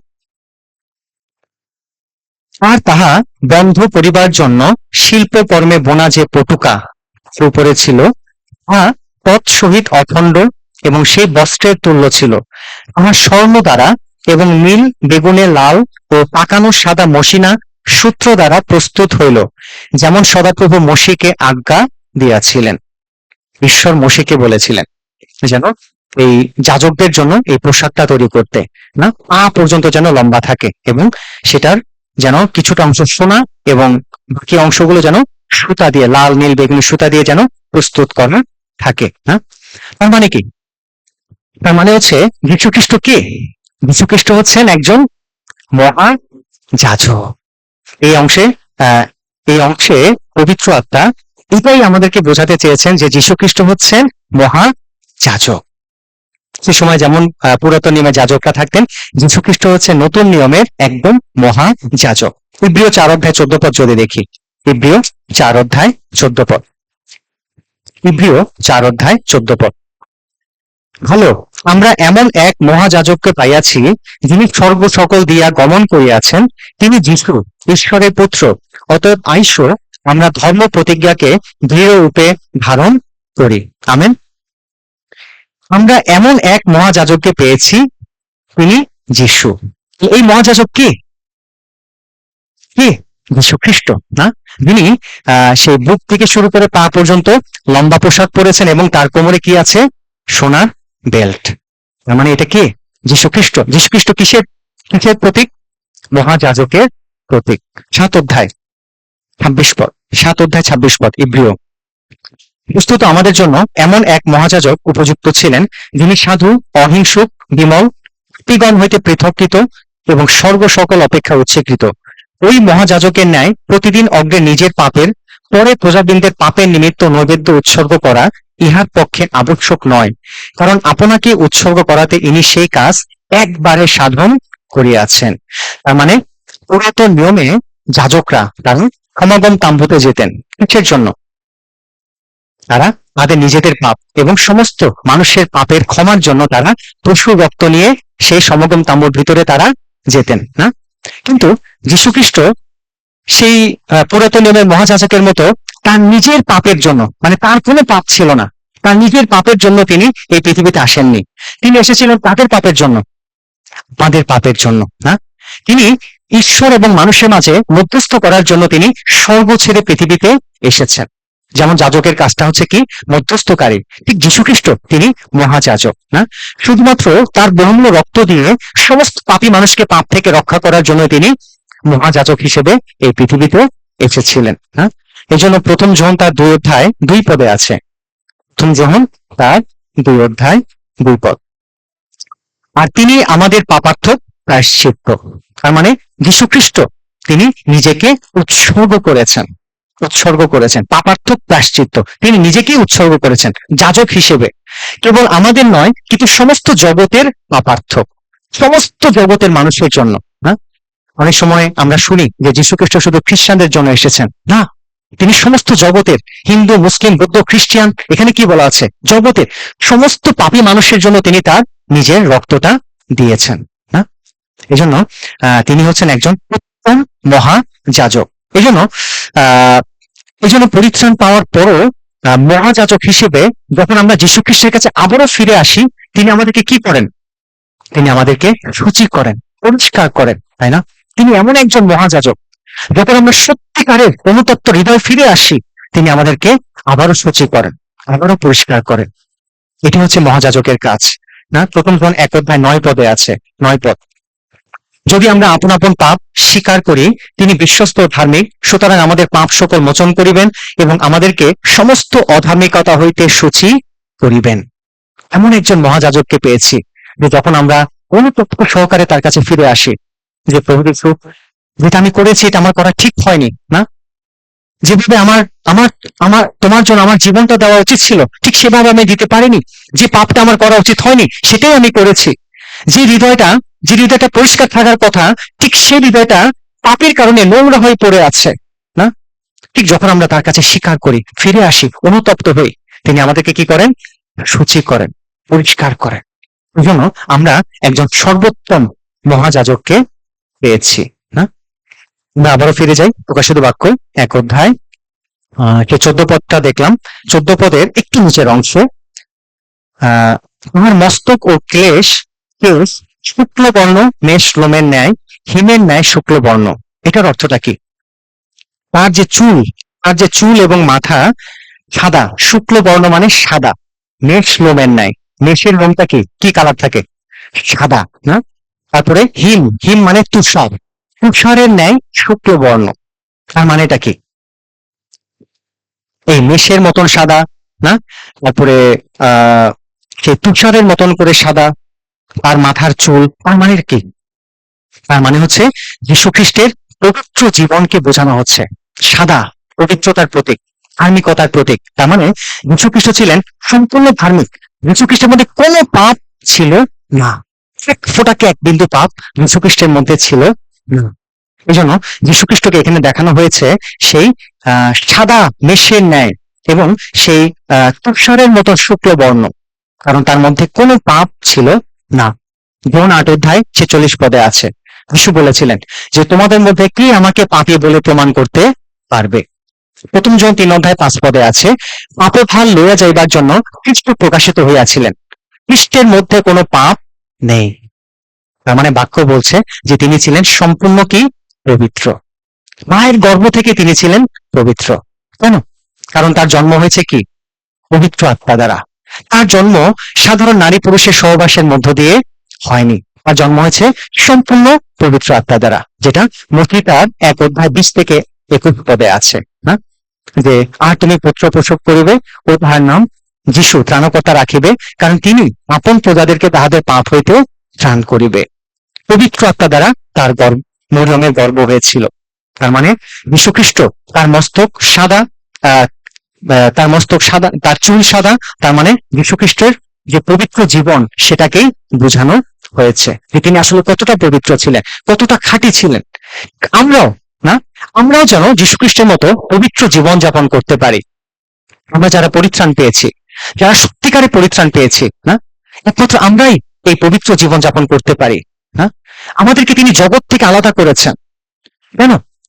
কেন তিনি আমাদেরকে পরিত্রাণ দিয়েছেন? যেন পরিত্রাণ পেয়ে আমরা আমাদের মতো চলবো, আমাদের মতো ইচ্ছা মতো চলবো, আমাদের মতো জীবন যাপন করবো। এই জন্যই কি তিনি আমাদের পরিত্রাণ করেছেন? না, তিনি আমাদেরকে এই জন্যই পরিত্রাণ দিয়েছেন, এই জন্য স্বর্গে যাওয়ার নিশ্চয়তা দিয়েছেন, যেন আমরা পবিত্র জীবন যাপন করতে পারি। প্রথম থিসসলুনিকে 4 অধ্যায় 3 পদে আছে, ঈশ্বরের ইচ্ছা এই তোমাদের পবিত্রতা, যেন তোমরা ব্যভিচার হইতে পৃথক থাকো। তিনি আমাদেরকে এই জন্যই পরিত্রাণ করেছেন, যেন আমরা পাপ থেকে পৃথক থাকতে পারি। না, তিনি এই জন্যই পরিত্রাণ করেননি যেন আমরা পাপ করতেই থাকবো, করতেই থাকবো। হ্যাঁ, ও আমি পরিত্রাণ পেয়েছি, এখন আমি পাপ করতেই পারি। ও আমি পরিত্রাণ পেয়েছি, আমি আমার ইচ্ছা মতো চলতেই পারি না, এই জন্য তিনি আমাদেরকে পরিত্রাণ করেননি। তার জীবন আমাদেরকে শিখায়, যদি সত্যি আমি তার জীবনের মধ্যে দিয়ে পরিত্রাণ পাই, তবে আমার জীবনটা যেন পরিবর্তন হতে পারে। না, আমি যেন পাপ থেকে নিজেকে পৃথক থাকতে পারি। রোমীয় 6 অধ্যায় 1 পদে আছে, অনুগ্রহ বাহুল্য হয়, এই নিমিত্তকে পাপে থাকিব, তাহা দূরে থাকুক। তিনি অনুগ্রহ করে আমাকে পরিত্রাণ দিয়েছেন, আমি পাপ করতেই থাকবো? রোমীয় 6 অধ্যায় 15 পদে আছে। আবারও বলা আছে যে আমি কি পাপ করতেই থাকবো? আমরা যেন নিজেদেরকে পরিষ্কার রাখতে পারি, পবিত্র রাখতে পারি, যিশু যেভাবে এই পৃথিবীতে চলেছিলেন। মাছ, সমুদ্রের মধ্যে দিয়ে মাছ যখন চলে, না, সমুদ্রের পানি লবণাক্ত, কিন্তু সেই মাছটা যখন আমরা খাই, দেখে লবণাক্ত থাকে না। তো লবণ পানির মধ্যে যাওয়ার পরে আর শরীরে কোনো লবণ প্রবেশ করতে পারে। যীশু খ্রিস্ট এই পৃথিবীর মধ্যে ছিলেন, পবিত্র জীবন যাপন করেছিলেন, পরগ্রাহী, পাপী, ব্যভিচারী, বেশ্যা, সমস্ত পাপীদের সঙ্গে মিশেছিলেন, কিন্তু নিজেকে পবিত্র রেখেছেন। আমরাও তাই, না? আমরা এই এই বর্তমান পৃথিবীতে আছি, অনেক পাপ, অনেক মন্দতা, চারিদিকে শুধু পাপের ছড়াছড়ি, না, অনেক প্রলোভন। না, প্রথম জন 2 অধ্যায় 15 পদে আছে যে তোমরা জগৎকে প্রেম করিও না, জগৎ বিশ্ব সকলে প্রেম করিও না। জগতে যাহা কিছু আছে, চক্ষের অভিলাষ, মাংসের অভিলাষ, জীবিকার দর্প, না, চারিদিকে শুধু অভিলাষ, অভিলাষ, না, অনেক পাপের অভিলাষ। এই জন্য আমরা যেন এই অভিলাষের মধ্য দিয়ে চলো, যেন আমরা নিজেদেরকে পবিত্র রাখতে পারি। এই জন্য তিনি আমাদেরকে এই দিব্যেক্ষ দিয়েছেন, মণ্ডলী দিয়েছেন। যখন আমরা মণ্ডলীতে আসি, আমরা 1 ঘন্টা বাক্য শুনি, তখন আমরা শক্তিশালী হই। ঠিক আগের বিশ্বাসীরা তারা এভাবেই চলতেন, না? এই জন্য আমরাও যেন নিজেদেরকে ঠিক যিশুর মতো রাখতে পারি। প্রথম পিতর 2 অধ্যায়, আসুন একসাথে পড়ি। প্রথম পিতর 2 অধ্যায় 11 পদে আছে। প্রথম পিতর 2 অধ্যায় 11 পদ, আসুন একসাথেই পড়ি। প্রিয়তমেরা, আমি নিবেদন করি, তোমরা বিদেশী ও প্রবাসী বলিয়া মাংসিক অভিলাষ হইতে নিবৃত হও, সেইগুলি আত্মার বিরুদ্ধে যুদ্ধ করে। আমরা যেন মাংসিক অভিলাষ থেকে নিজেদেরকে পৃথক রাখতে পারি। ও আমার মাংস এটা বলছে, এটা করি। ও যেমন মানসিক অভিলাষ ইচ্ছা করছে আমি এই কাজটা করি। আমরা এখন যা চাই তা করতে পারি না, না? আমরা হচ্ছি এই জগতের আলো, আমরা হচ্ছে এই জগতের লবণ। আমাদের মধ্য দিয়ে মানুষ পরিত্রাণ পাবে। আমাদের জীবন যদি অপরিষ্কার থাকে, আমাদের জীবনে যদি সেই ময়লা থাকে, কিভাবে ঈশ্বর আমাদেরকে ব্যবহার করবেন? এই জন্য আমরা যেন যীশু খ্রিস্টের মতো হতে পারি, চেষ্টা করতে পারি, না যেভাবে যীশু খ্রিস্ট চলেছেন। তারপরে এই সাদা চুলের আরেকটি অর্থ, যে যীশু খ্রিস্টের চুল ছিলেন খুবই সাদা, এটার আরেকটি অর্থ হচ্ছে যারা বৃদ্ধ বা যারা বয়স্ক, তাদের অভিজ্ঞতা, যারা যুবক, যারা শিশু, তাদের চেয়ে কি বেশি না কম? অবশ্যই বেশি, তাই না? যারা বৃদ্ধ বয়স্ক তারা অনেক জ্ঞানী, কারণ তারা অনেক কিছু পার হয়ে 70-80 বছরে এসেছে। যারা শিশু যুবক তাদের চেয়ে তারা কিছুটা হলেও তাদের অভিজ্ঞতাটা অনেক বেশি। যীশু খ্রিস্ট হচ্ছেন সবচেয়ে জ্ঞানী। যীশু খ্রিস্টের জ্ঞানকে বোঝানো হচ্ছে কাকেস, তার মানে তিনি অনেক জ্ঞানী, তিনি সব কিছু জানেন, কারণ তিনি কে? খ্রিস্ট। এই কারণে তিনি সবচেয়ে জ্ঞানী। কিছু ফরিসিরা যীশুকে পরীক্ষা করার জন্য, ভাঙার জন্য তাকে বলেছিল যে এই যে মুদ্রাটা দেখতে পাচ্ছেন, বলুন তো যীশু এই সম্রাট কৈশোরকে কর দেওয়া ঠিক আছে কিনা? যীশু কিভাবে উত্তর দিয়েছেন? বুদ্ধিপূর্বক। তিনি জানেন যে তারা পরীক্ষা করার জন্য এসেছে। যা যা কৈশোরে তাহা কৈশোরকে দাও, অবশ্যই কর দেওয়া উচিত, কারণ কৈশোর বলেছেন কর দিতে, অবশ্যই যীশু নিজেও কর দিয়েছেন, তাই না? তিনি নিয়ম কানুনের বাইরে ছিলেন না।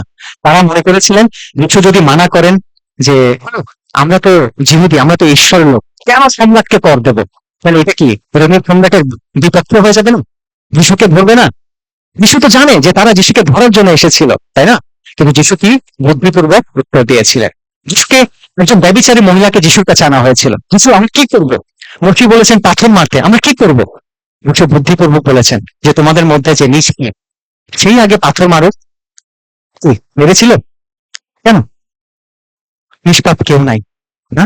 তারাও পাপী, তারাও ব্যভিচারী, তারা গোপনে করছে, গোপনে, আর সেই নারীটি প্রকাশ্যে করেছে। এটাই হচ্ছে পার্থক্য। যীশু তার তার হৃদয়টা দেখতে পেয়েছেন, তাদের হৃদয়টা দেখতে পেয়েছেন, বুদ্ধিপূর্বক উত্তর দিয়েছেন। তিনি সবচেয়ে জ্ঞানী, সবচেয়ে বুদ্ধিমান, তাই না? এবং আমরা যেন এই যীশু খ্রিস্টের জ্ঞানে জ্ঞানী হতে পারি, না? এই জ্ঞানটা যেন আমাদেরও থাকতে পারে, না? যীশু খ্রিস্টের যে জ্ঞানটা, আমরা ধনী হতে চাই কিসে? টাকায়, সম্পত্তিতে, ক্ষমতায়, পাওয়ারে, না?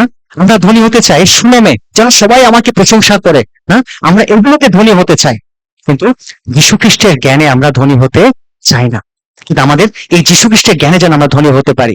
কেউ যখন আমাদেরকে প্রশ্ন করবে, কেউ যখন আমাদেরকে কিছু জিজ্ঞাসা করবে, আমরা যেন বাক্য থেকে উত্তর দিতে পারি। এর জ্ঞান, হ্যাঁ? যীশু খ্রিস্টকে যখন আপনি জানবেন, যখন আপনি যীশু খ্রিস্টকে আরো ভালোবাসবেন, তখন যীশু খ্রিস্ট আপনাকে অনেক বাক্য দেবেন, অনেক বাক্যের মুহূর্ত আপনাকে জানাবেন, আপনি বাক্য থেকে উত্তর দিতে পারবেন।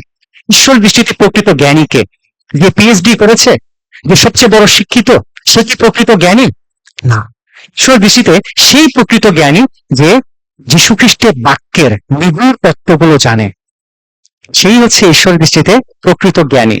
এবং যে সেগুলো বোঝে, এবং শুধু বোঝেই না, জানে না, পালন করে, সে হচ্ছে প্রকৃত জ্ঞানী।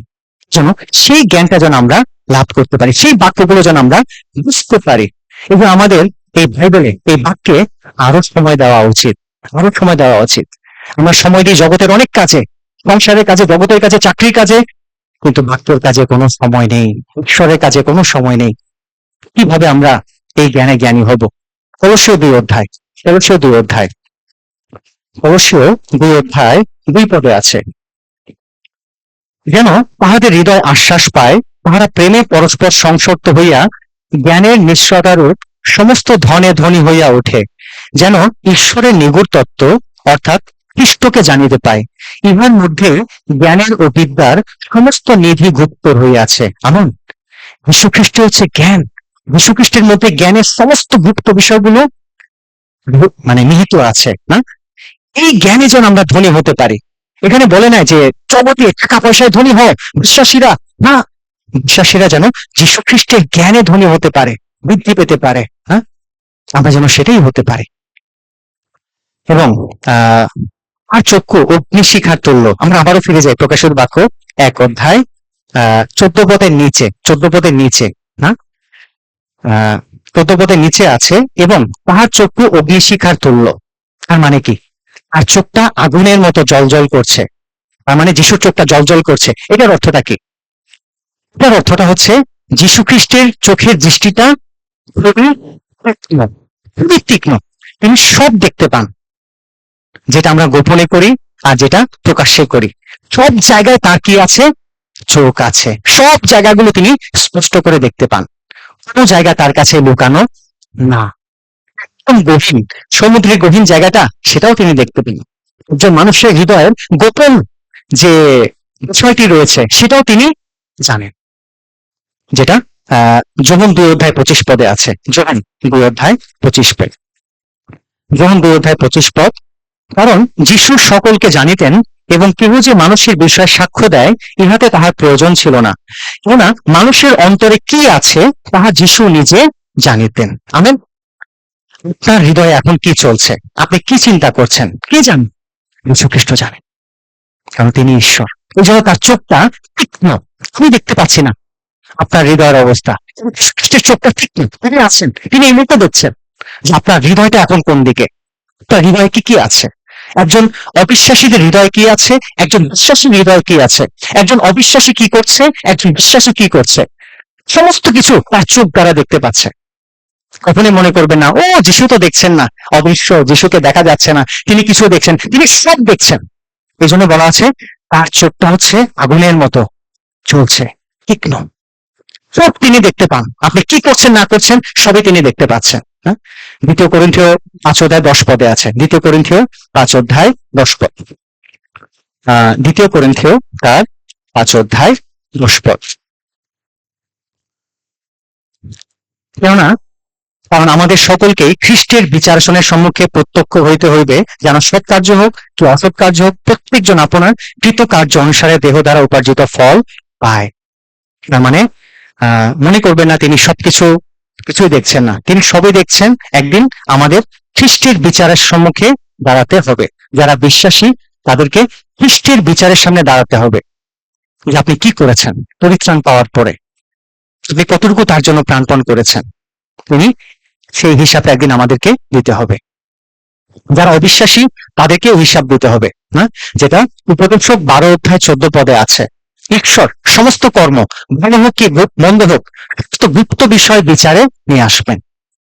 সেদিন আপনার গুপ্ত বিষয়গুলো তিনি বিচারে নিয়ে আসবেন, কারণ তার চোখটা তীক্ষ্ণ, তিনি সবই দেখতে পান, সবই দেখতে পান। আপনি কি কি করেছেন, কি কি করছেন, সবই তিনি দেখতে পাচ্ছেন। এই জন্য আমরা যেন কখনো মনে না করি যে যিশু কিছুই দেখছেন না। এবার আমরা 15 পদটা দেখি, 1:15 পদের অর্থটা কি। এবং তাহার চরণ অগ্নিকুণ্ডে পরিষ্কৃত সুপিতলের তুল্য। চরণটা কি? চরণ হচ্ছে পা, অগ্নিকুণ্ড মানে কি? আগুন। পরিষ্কৃত সুপিতল মানে সেই চরণটা আগুনের মধ্যে দিয়ে পরিষ্কার করা একটা পিতলের মতো, যে পিতলটা চকচক করছে, চকচক করছে। তার মানে কি? সোনা কিভাবে খাঁটি হয় জানেন? কিভাবে খাঁটি করা হয় সোনাকে? আগুনের মধ্যে যখন যায়, সোনার মধ্যে অনেক কি থাকে, খাত থাকে, খাত, ময়লা, খাত। যখন সেই সোনাটা যখন অনেক শক্তিশালী আগুনের মধ্যে যায়, তখন সেটার মধ্য থেকে খাতগুলো বের হয়ে আসে, আর তখনই সেটা হয় একটা খাঁটি সোনা, যখন সেই খাতটা বের হয়ে আসে। এর অর্থটা হচ্ছে যীশু খ্রিস্ট তিনি এই পৃথিবীতে দুঃখ ভোগ করেছিলেন, আগুনের মধ্য দিয়ে যাওয়া, অর্থাৎ চরণ অগ্নিকুণ্ডে পরিষ্কৃত সুপিতল বলতে যে যীশু খ্রিস্টের জীবনটা ছিল দুঃখে পরিপূর্ণ, কষ্টে পরিপূর্ণ। তিনি অনেক কষ্ট সহ্য করেছেন। 1 পিতর 4:1। 1 পিতর 4:1। অতএব খ্রিস্ট মাংসে দুঃখ কষ্ট ভোগ করিয়াছেন বলিয়া তোমরাও সেইভাবে আপনাদেরকে সজ্জীভূত করো। তিনি মাংসে দুঃখ ভোগ করেছেন, বিষয় 53:5 আছে। কিন্তু তিনি আমাদের অধর্মের নিমিত্ত বৃদ্ধ, আমাদের অপরাধের নিমিত্ত চূর্ণ হয়েছেন, আমাদের সাথে জনশাস্তি তাহার উপরে বর্তিল। মনে পড়ে যীশু খ্রিস্টর মাথায় কিসের মুকুট দেওয়া হয়েছিল? রাজার মুকুট না, কাঁটার মুকুট। সেখান থেকে দরদর করে রক্ত ঝরেছিল, তিনি কষ্ট ভোগ করেছিলেন। যীশু খ্রিস্টের পিঠে পায়ে কি দেওয়া হয়েছিল?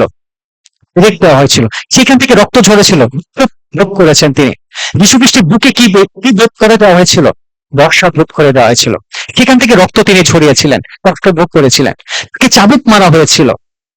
তিনি এই দুঃখ কষ্টগুলো ভোগ করেছেন, কষ্ট তিনি ভোগ করেছেন।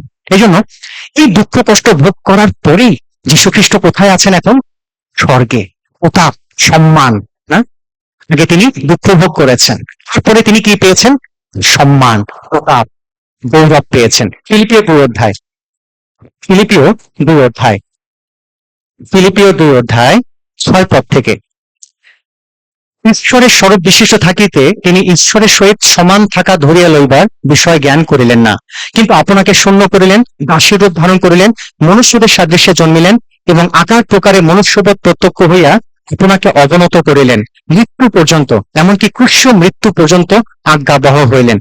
কারণ ঈশ্বর তাহাকে অতিশয় উচ্চ পদান্বিত করিলেন এবং তাহাকে সেই নাম দান করিলেন যাহার সমুদয় নাম অপেক্ষা শ্রেষ্ঠ, যেন যিশুর নামে স্বর্গমর্ত পাতাল নিবাসীদের সমুদয় জানু পাতিত হয়। আমেন। যীশু খ্রিস্ট নিজেকে নত করেছেন, পরে যীশু খ্রিস্টকে ঈশ্বর কি করেছেন? উচ্চ পদান্বিত করেছেন। না, এখানে আছে 9 পদে আছে, ঈশ্বর তাকে উচ্চ পদান্বিত করিলেন। উচ্চ পদান্বিত হওয়ার আগে তিনি কি ভোগ করেছেন? কষ্ট ভোগ করেছেন। না, ফুলের মধ্য দিয়ে গিয়েছেন। তার মানে কি? তার মানে হচ্ছে যারা বিশ্বাসী, যারা পরিত্রাণ পেয়েছে, তাদেরকে দুঃখ কষ্ট ভোগ করতেই হবে, অর্থাৎ এটার বাইরে সে যেতে পারবে না। কিন্তু বিশ্বাসীরা তারা বলে যে আমি দুঃখ ভোগ করতে চাই না, তারা শুধু সুখ ভোগ করতে চায়। যারা সুখ ভোগ করতে চায় তাদের জন্য স্বর্গে কোনো প্রতাপ নেই। তো যারা সত্যিকারের বিশ্বাসী, যারা সত্যিকারের বিশ্বাসী, তারা দুঃখ ভোগ করে। যারা সত্যিকারের বিশ্বাসী তারা জানে যে যখন আমি দুঃখ ভোগ করবো, আমার জন্য কি অপেক্ষা করছে? প্রতাপ অপেক্ষা করছে। যীশু খ্রিস্ট আমাকে গ্রহণ করবেন। স্টিফানকে যখন পাথর মারা হচ্ছিল তখন তিনি কি করছিলেন? আনন্দ করছিলেন, ঈশ্বর ক্ষমা করুন। না, কারণ তিনি দেখতে পেয়েছেন যীশু খ্রিস্ট তাকে গ্রহণ করছেন। তিনি দেখতে পাচ্ছেন যে এখনই মারা গেলেই তো আমার লাভ, এখন আমি যীশু খ্রিস্টের সাথে মিলিত হব। প্রতাপ, এটাকে বলে প্রতাপ। না, তার মানে তার মানে সেই প্রতাপ তখনই আমরা পাবো যখন এই পৃথিবীতে আমরা দুঃখ ভোগ করবো। দুঃখ ভোগ নেই, কোনো প্রতাপ নেই। এই জন্য যারা সত্যিকারের বিশ্বাসী, আবার কিছু বিশ্বাসী আছে সত্যিকারের বিশ্বাসী না, কারণ তারা প্রার্থনা করে যে ঈশ্বর এই সমস্যাটা না থাকুক, এই দুঃখ না থাকুক, এই কষ্ট না থাকুক। না, তারা আসলে সত্যিকারের বিশ্বাসী না, কারণ প্রত্যেক বিশ্বাসী দুঃখ ভোগ করেছে। প্রত্যেকটা বিশ্বাসী, ঈশ্বর তাদের জীবন এটা অনুমোদন করেন। ঈশ্বর এই কারণে বিশ্বাসী বিশ্বাসী কখনোই সে দুঃখ চলে যাওয়ার জন্য প্রার্থনা করে না, বরঞ্চ তারা এটাই প্রার্থনা করে যে ঈশ্বর তুমি যে অবস্থার মধ্যে দিয়ে নিয়ে যাচ্ছ, শুধু একটু শক্তি দাও যেন আমি এই দুঃখ কষ্টের মধ্য দিয়েও তোমার সুসমাচার প্রচার করতে পারি, এই দুঃখ কষ্টের মধ্য দিয়েও যেন আমি পবিত্র থাকতে পারি। তারা কখনো দুঃখ কষ্ট সরে যাওয়ার কথা প্রার্থনা করে না। ফিলিপিও 1 অধ্যায় 29 পদ, ফিলিপিও 1 অধ্যায় 29 পদ, যেহেতু তোমাদেরকে খ্রিস্টের নিমিত্ত এই বর দেওয়া হয়েছে যে কেবল তাহাতে বিশ্বাস করো তাহা নয়, কিন্তু তাহার নিমিত্ত দুঃখ ভোগও করো। আমেন। যীশু খ্রিস্টকে যে বিশ্বাস করব, আর জীবনে কোনো দুঃখ থাকবে না, কষ্ট থাকবে না, অভাব থাকবে না, অনটন থাকবে না। না, যখন বিশ্বাস করব, যীশু বলেছেন তাহার নিমিত্ত দুঃখ ভোগ করো, দুঃখ ভোগ করো, কষ্ট ভোগ করো। কারণ পরে কি আছে? স্বর্গে আমার জন্য প্রতাপ আছে, সম্মান আছে। ওই জন্য ওই দুঃখ ভোগটা আমরা করতে চাই না, ঠিক যেভাবে যীশু খ্রিস্ট তিনি দুঃখ ভোগ করেছিলেন। রোমিও 8 অধ্যায় 18 পদে আছে যে আমাদের প্রতি যে প্রতাপ প্রকাশিত হইবে তার সঙ্গে এই বর্তমান কালের দুঃখ ভোগ তুলনার যোগ্য নয়। বিশ্বাসীদের জন্য অনেক প্রতাপ আছে। ঠিক যীশু যেভাবে দুঃখ ভোগ করেছেন, প্রতাপান্বিত হয়েছেন, আমরা এই পৃথিবীতে দুঃখ ভোগ করতে চাই যেন একদিন প্রতাপান্বিত হতে পারি। আমরা আবারও ফিরে যাই 15 পদের নিচে, রব বহু জলের রবের তুল্য। এটার অর্থটা কি? এটার অর্থটা হচ্ছে যীশু খ্রিস্টের যে আসল পরাক্রমটা যখন তিনি পৃথিবীতে ছিলেন তখন আমরা দেখতে পাইনি। আসল যে পরাক্রম কিন্তু কখন দেখতে পারবো? যখন আমরা স্বর্গে যাব, যখন আমরা বিচারের সামনে দাঁড়াবো। যারা পাপী সেদিন তারা দেখতে পারবে যীশু খ্রিস্ট এত পরাক্রম, তিনি এত শক্তিশালী। যখন তিনি পৃথিবীতে ছিলেন ঘাসের মতন করেছিলেন, না, এই সাধারণ একজন মানুষ। কিন্তু একদিন তার আসল পরাক্রমটা আপনি দেখতে পারবেন। না, প্রকাশিত বাক্য 1 অধ্যায় 17 পদে আছে, 17 পদ। দেখুন তার প্রতাপ আর ভবিষ্যৎ প্রতাপ দেখুন। তাহাকে দেখিবা মাত্র আমি মৃতবৎ হইয়া তাহার চরণে পড়িলাম। যখন যখন যিশুকে আগেও দেখেছিলেন, কিন্তু যখন তিনি এই প্রকাশিত বাক্যে দর্শনের সময় দেখেছিলেন, তখন তিনি কি হয়ে গেলেন?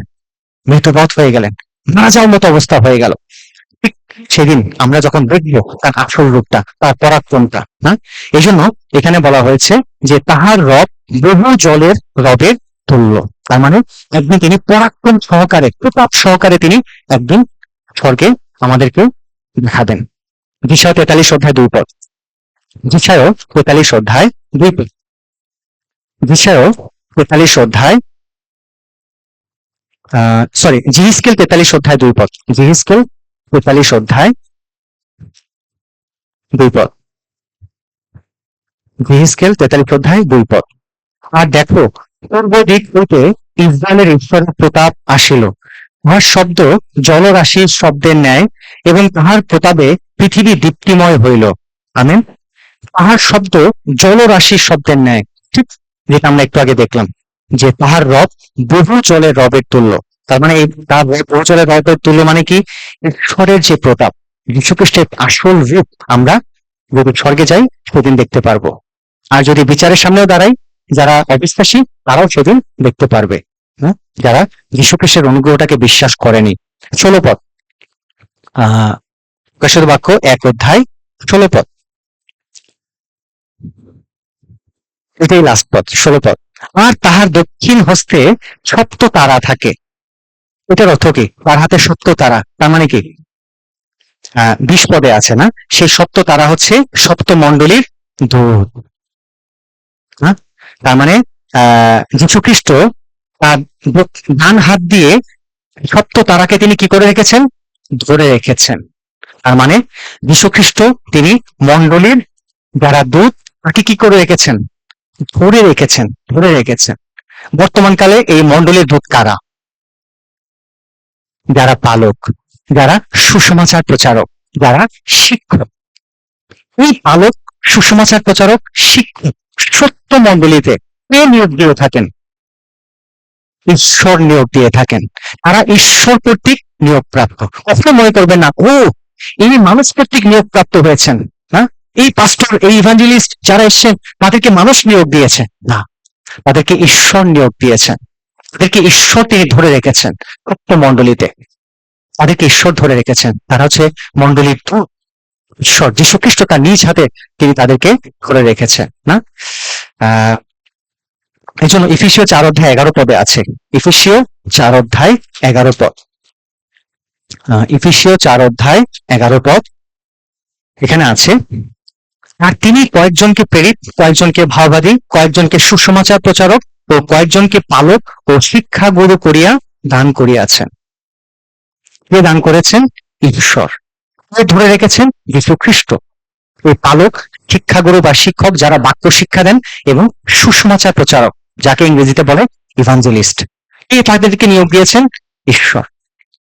এই জন্য আমরা যেন সেই পালক, সেই সুসমাচার প্রচারক বা সেই শিক্ষকদের যারা বাক্যের শিক্ষা দেন, আমরা যেন তাদেরকে কি করতে পারি? সম্মান করতে পারি, তাদের কথার যেন বাধ্য হতে পারি। কারণ তাদেরকে কে নিয়োগ দিয়েছেন? ঈশ্বর নিয়োগ দিয়েছেন। তাদেরকে মানুষ নিয়োগ দেয়নি, তাদেরকে ঈশ্বর নিয়োগ দিয়েছেন। হ্যাঁ, আমরা যেন তাদের কথা শুনতে পারি। 1 তিমথি 5 অধ্যায় 17 পদে আছে, 1 তিমথি তার 5 অধ্যায় 17 পদ। যে প্রাচীনেরা উত্তম রূপে শাসন করেন, বিশেষত যারা বাক্যে ও শিক্ষাদানে পরিশ্রম করেন, তারা দ্বিগুণ সমাদরের যোগ্য গণিত হন। যারা বাক্য শিক্ষা দেন, যারা বাক্যের জন্য পরিশ্রম করেন মণ্ডলীতে, তাদেরকে যীশুখ্রিস্ট ধরে রেখেছেন, নিয়োগ দিচ্ছেন। হ্যাঁ, আমরা যেন তাদেরকে সম্মান করতে পারি, তাদের কথাগুলোকে যেন ঈশ্বরের কথা হিসেবে গ্রহণ করতে পারি। 1 থিস্সলুনিকে 2 অধ্যায় 15 পদে 13 পদে আছে, প্রেরিত পৌল যখন থিস্সলুনীয় মণ্ডলীতে প্রচার করেছিলেন, তারা প্রেরিত পৌলের বাক্যগুলোকে মানুষের বাক্য হিসেবে গ্রহণ করেনি, তারা প্রেরিত পৌলের বাক্যগুলোকে ঈশ্বরের কথা হিসেবে গ্রহণ করেছিলেন। এই কারণেই তারা বিশ্বাসে অনেক বৃদ্ধি পেয়েছেন, এই কারণে তাদের জীবনটা পরিবর্তিত হয়েছে। এই জন্য ঈশ্বর মণ্ডলীতে কেন তাদেরকে নিয়োগ দিয়েছেন? কেন? কারণ এর মধ্য দিয়ে যেন আমরা সুন্দর সুন্দর বাক্য পেতে পারি, তাদের মধ্য দিয়ে যেন আমরা কিভাবে চলা দরকার, কিভাবে ঈশ্বরকে আরো সন্তুষ্ট করতে পারি, তাদের মুখ থেকে আমরা সেই বাক্যগুলো শুনতে পারি। এই জন্য ঈশ্বর তাদেরকে নিয়োগ দিয়েছেন। এই জন্য আমরা তাদের কথায় বাধ্য থাকতে চাই, এই জন্য তাদেরকে সম্মান করতে চাই। কারণ ঈশ্বর বলেছেন, আর বাক্য বলেছেন, তিনি তাদেরকে নিয়োগ দিয়েছেন। এই জন্য আহ এই জন্য আমরা যেন এই বিষয়টা খুব গুরুত্ব দিতে পারি। এবং আহ নিচের অংশ লাস্ট, এবং তাহার মুখ হইতে তীক্ষ্ণ দ্বিধার তরবারি নির্গত হইতেছে। যীশু খ্রিস্টের মুখ থেকে দ্বিধার তরবারি, ছুরি বের হচ্ছে। তার মানে কি? তার মানে হচ্ছে যীশু খ্রিস্টের প্রতিটা বাক্য খুবই গুরুত্বপূর্ণ, খুবই গুরুত্বপূর্ণ প্রতিটা বাক্য। ইব্রিয় 4:12 আছে, ইব্রিয় 4:12। কেননা ঈশ্বরের বাক্য জীবন্ত ও কার্যসাধক এবং সমস্ত দ্বিধার খড়গ অপেক্ষা তীক্ষ্ণ, প্রাণ ও আত্মা, গ্রন্থি ও মজ্জা, এই সকলের বিভেদপন্ত মর্মভেদী এবং হৃদয়ের চিন্তা ও বিবেচনার সূক্ষ্ম বিচারক। ঈশ্বরের বাক্য ছুরির চেয়েও তীক্ষ্ণ, তাই না? এই জন্য যীশু খ্রিস্টের মুখের প্রত্যেকটি বাক্য খুবই গুরুত্বপূর্ণ। আমরা যেন এই বাক্যগুলোকে মন দিয়ে শুনতে পারি। তাদের খ্রিস্টান জীবন ভালো না, জানেন, মন দিয়ে ঈশ্বরের বাক্য শুনেন। যারা হৃদয় দিয়ে ঈশ্বরের বাক্য শুনে না, বাধ্য হয়নি, তাদের খ্রিস্টান জীবন কখনোই ভালো হয় না। কারণ তারা যীশু খ্রিস্টের বাক্যকে গুরুত্ব দেয় না। মনে করে এটা মানুষের বাক্য, হ্যাঁ, এই সাধারণ, এই কি আর বলছে, এটা মানুষের বাক্য। যীশু খ্রিস্টের প্রতিটা বাক্য গুরুত্বপূর্ণ, তরবারি বের হচ্ছে, মানে খুবই গুরুত্বপূর্ণ, খুবই খুবই গুরুত্ব দেওয়া দরকার। যখন আমরা বাক্য শুনবো, খুব মনোযোগ দিয়ে যেন তার বাক্যগুলো শুনতে পারি, হৃদয় দিয়ে মন দিয়ে যেন শুনতে পারি। শুধু শোনাই না, শোনার পরে যেন আমরা কি করতে পারি, বাধ্য হতে পারি।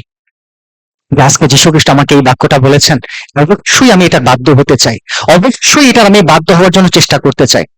যদি আপনি সত্যি পরিত্রাণ পান, আর যদি পরিত্রাণ না পান, তবে শুনবেন, দূর হয়ে যাবেন, ঠিক যেভাবে এসেছিলেন ঠিক আমি সেভাবে আবার জীবনযাপন করব। আমার জীবনটা হবে ঠিক আগের মতো।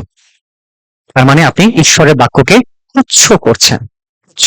হ্যাঁ, পিতর যখন যীশু পিতরকে বললেন, সারা রাত জাল ফেলে এসে কোনো মাছ পানি, ভিতর জাল ধুচ্ছিলেন, লুক 5 আছে। যীশু কি বলেছিলেন? পিতর যাও, তোমার নৌকাটি সেই গভীর জলে জাল ফেলো। পিতর কি বলেছিলেন? প্রভু, সারা রাত জাল ফেলেছি ওই একই জায়গায়, যেখানে আপনি বলছেন একই জায়গায় আমি অনেক পর ফেলেছি, কোনো মাছ পাইনি। কিন্তু পিতর কি করেছিলেন? যে প্রভু, আপনার কথায় আমি আবার জাল ফেলবো। কি হয়েছিল? ওই একই জায়গায় সারা রাত মাছ পাননি, যখন যীশু খ্রিস্টের কথার বাধ্য হয়ে যখন সেখানে জাল ফেললেন, কি হয়েছিল? হাজার হাজার মাছ পড়েছিল। এইটাই হচ্ছে বাধ্যতা, কে প্রতি বাধ্যতা। যখনই যীশু খ্রিস্টের বাক্যের কেউ বাধ্য হয়, তখন আশীর্বাদ। এই জন্য কুষ্ঠরোগী নামান, নামানকে বলা হয়েছিল, ইলিশা ভাওবাদী বলেছিলেন যে যাও জর্দান নদীতে 7 বার ডুব দাও, তাহলে তোমার কুষ্ঠ ভালো হয়ে যাবে। তিনি কি করেছিলেন? প্রথম অবাধ্য হয়েছিলেন, এক করেছিলেন না, যে আমার, আমি যেখানে থাকি সেখানে এত ভালো ভালো নদী আছে, সেখানে পরিষ্কার জল, আর আমি এই এই ময়না নদীতে আমি 7 বার ডুব দেবো না। তিনি যদি সেখানে ডুব না দিতেন, তাহলে তিনি কুষ্ঠরোগ নিয়েই থাকতেন। যখনই তিনি ডুব দিলেন, আর দাসেরা বলল যে প্রভু, যেহেতু বলেছেন আপনি 7 বার ডুব দিয়ে দেখুন। আর যখনই তিনি 7 বার ডুব দিলেন, যখন তিনি ইলিশাকে বাধ্য হলেন, কি হলো? তার সমস্ত কুষ্ঠরোগ সুস্থ হয়ে গেল। বাক্যের বাধ্যতা হচ্ছে এরকম। প্রতিটা ঈশ্বরের বাক্যকে গুরুত্ব দেওয়া দরকার। প্রত্যেক শুক্রবার আমরা বাক্য শুনি, প্রায় 1.5 ঘন্টা আমরা বাক্য শুনি। এই বাংলাদেশে, সারা পৃথিবীতে এরকম নাই যে কখনো 1.5 ঘন্টা বাক্য শোনা না। আমরা একমাত্র শুনি, আমরা 2 ঘন্টা 3 ঘন্টাও বাক্য শুনি, শুধু বাক্য শুনি, ঈশ্বরের বাক্য শুনি। খুবই গুরুত্বপূর্ণ, বাক্যের গুরুত্বটা আমাদের বুঝতে হবে, দিতে হবে না। এই জন্য আমরা যেন এভাবে ঈশ্বরের বাক্যকে আরো বেশি সিরিয়াসলি নিতে পারি, যেন ঈশ্বর এই বাক্যের মধ্য দিয়ে আমাদের জীবনটাকে কি করেন, পরিবর্তন করেন। আপনার পৃথিবীতে চলার জন্য 10 মিনিটের বাক্য যথেষ্ট না, 1 ঘন্টার বাক্য যথেষ্ট না, 1 ঘন্টার বাক্য যথেষ্ট না। এই জন্য আমরা বেশি বেশি বাক্য শুনি, যেন ঈশ্বরের শক্তিটা আমরা যেন লাভ করতে পারি।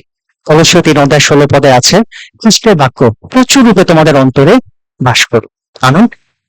আসুন আজকে আমরা এই প্রকাশিত বাক্য 1 অধ্যায়টা স্টাডি করলাম। এভাবে আমরা আরো স্টাডি করতে চাই, যেন ঈশ্বর আমাদেরকে অনেক আশীর্বাদ করেন। আমেন। আসুন প্রার্থনা করি।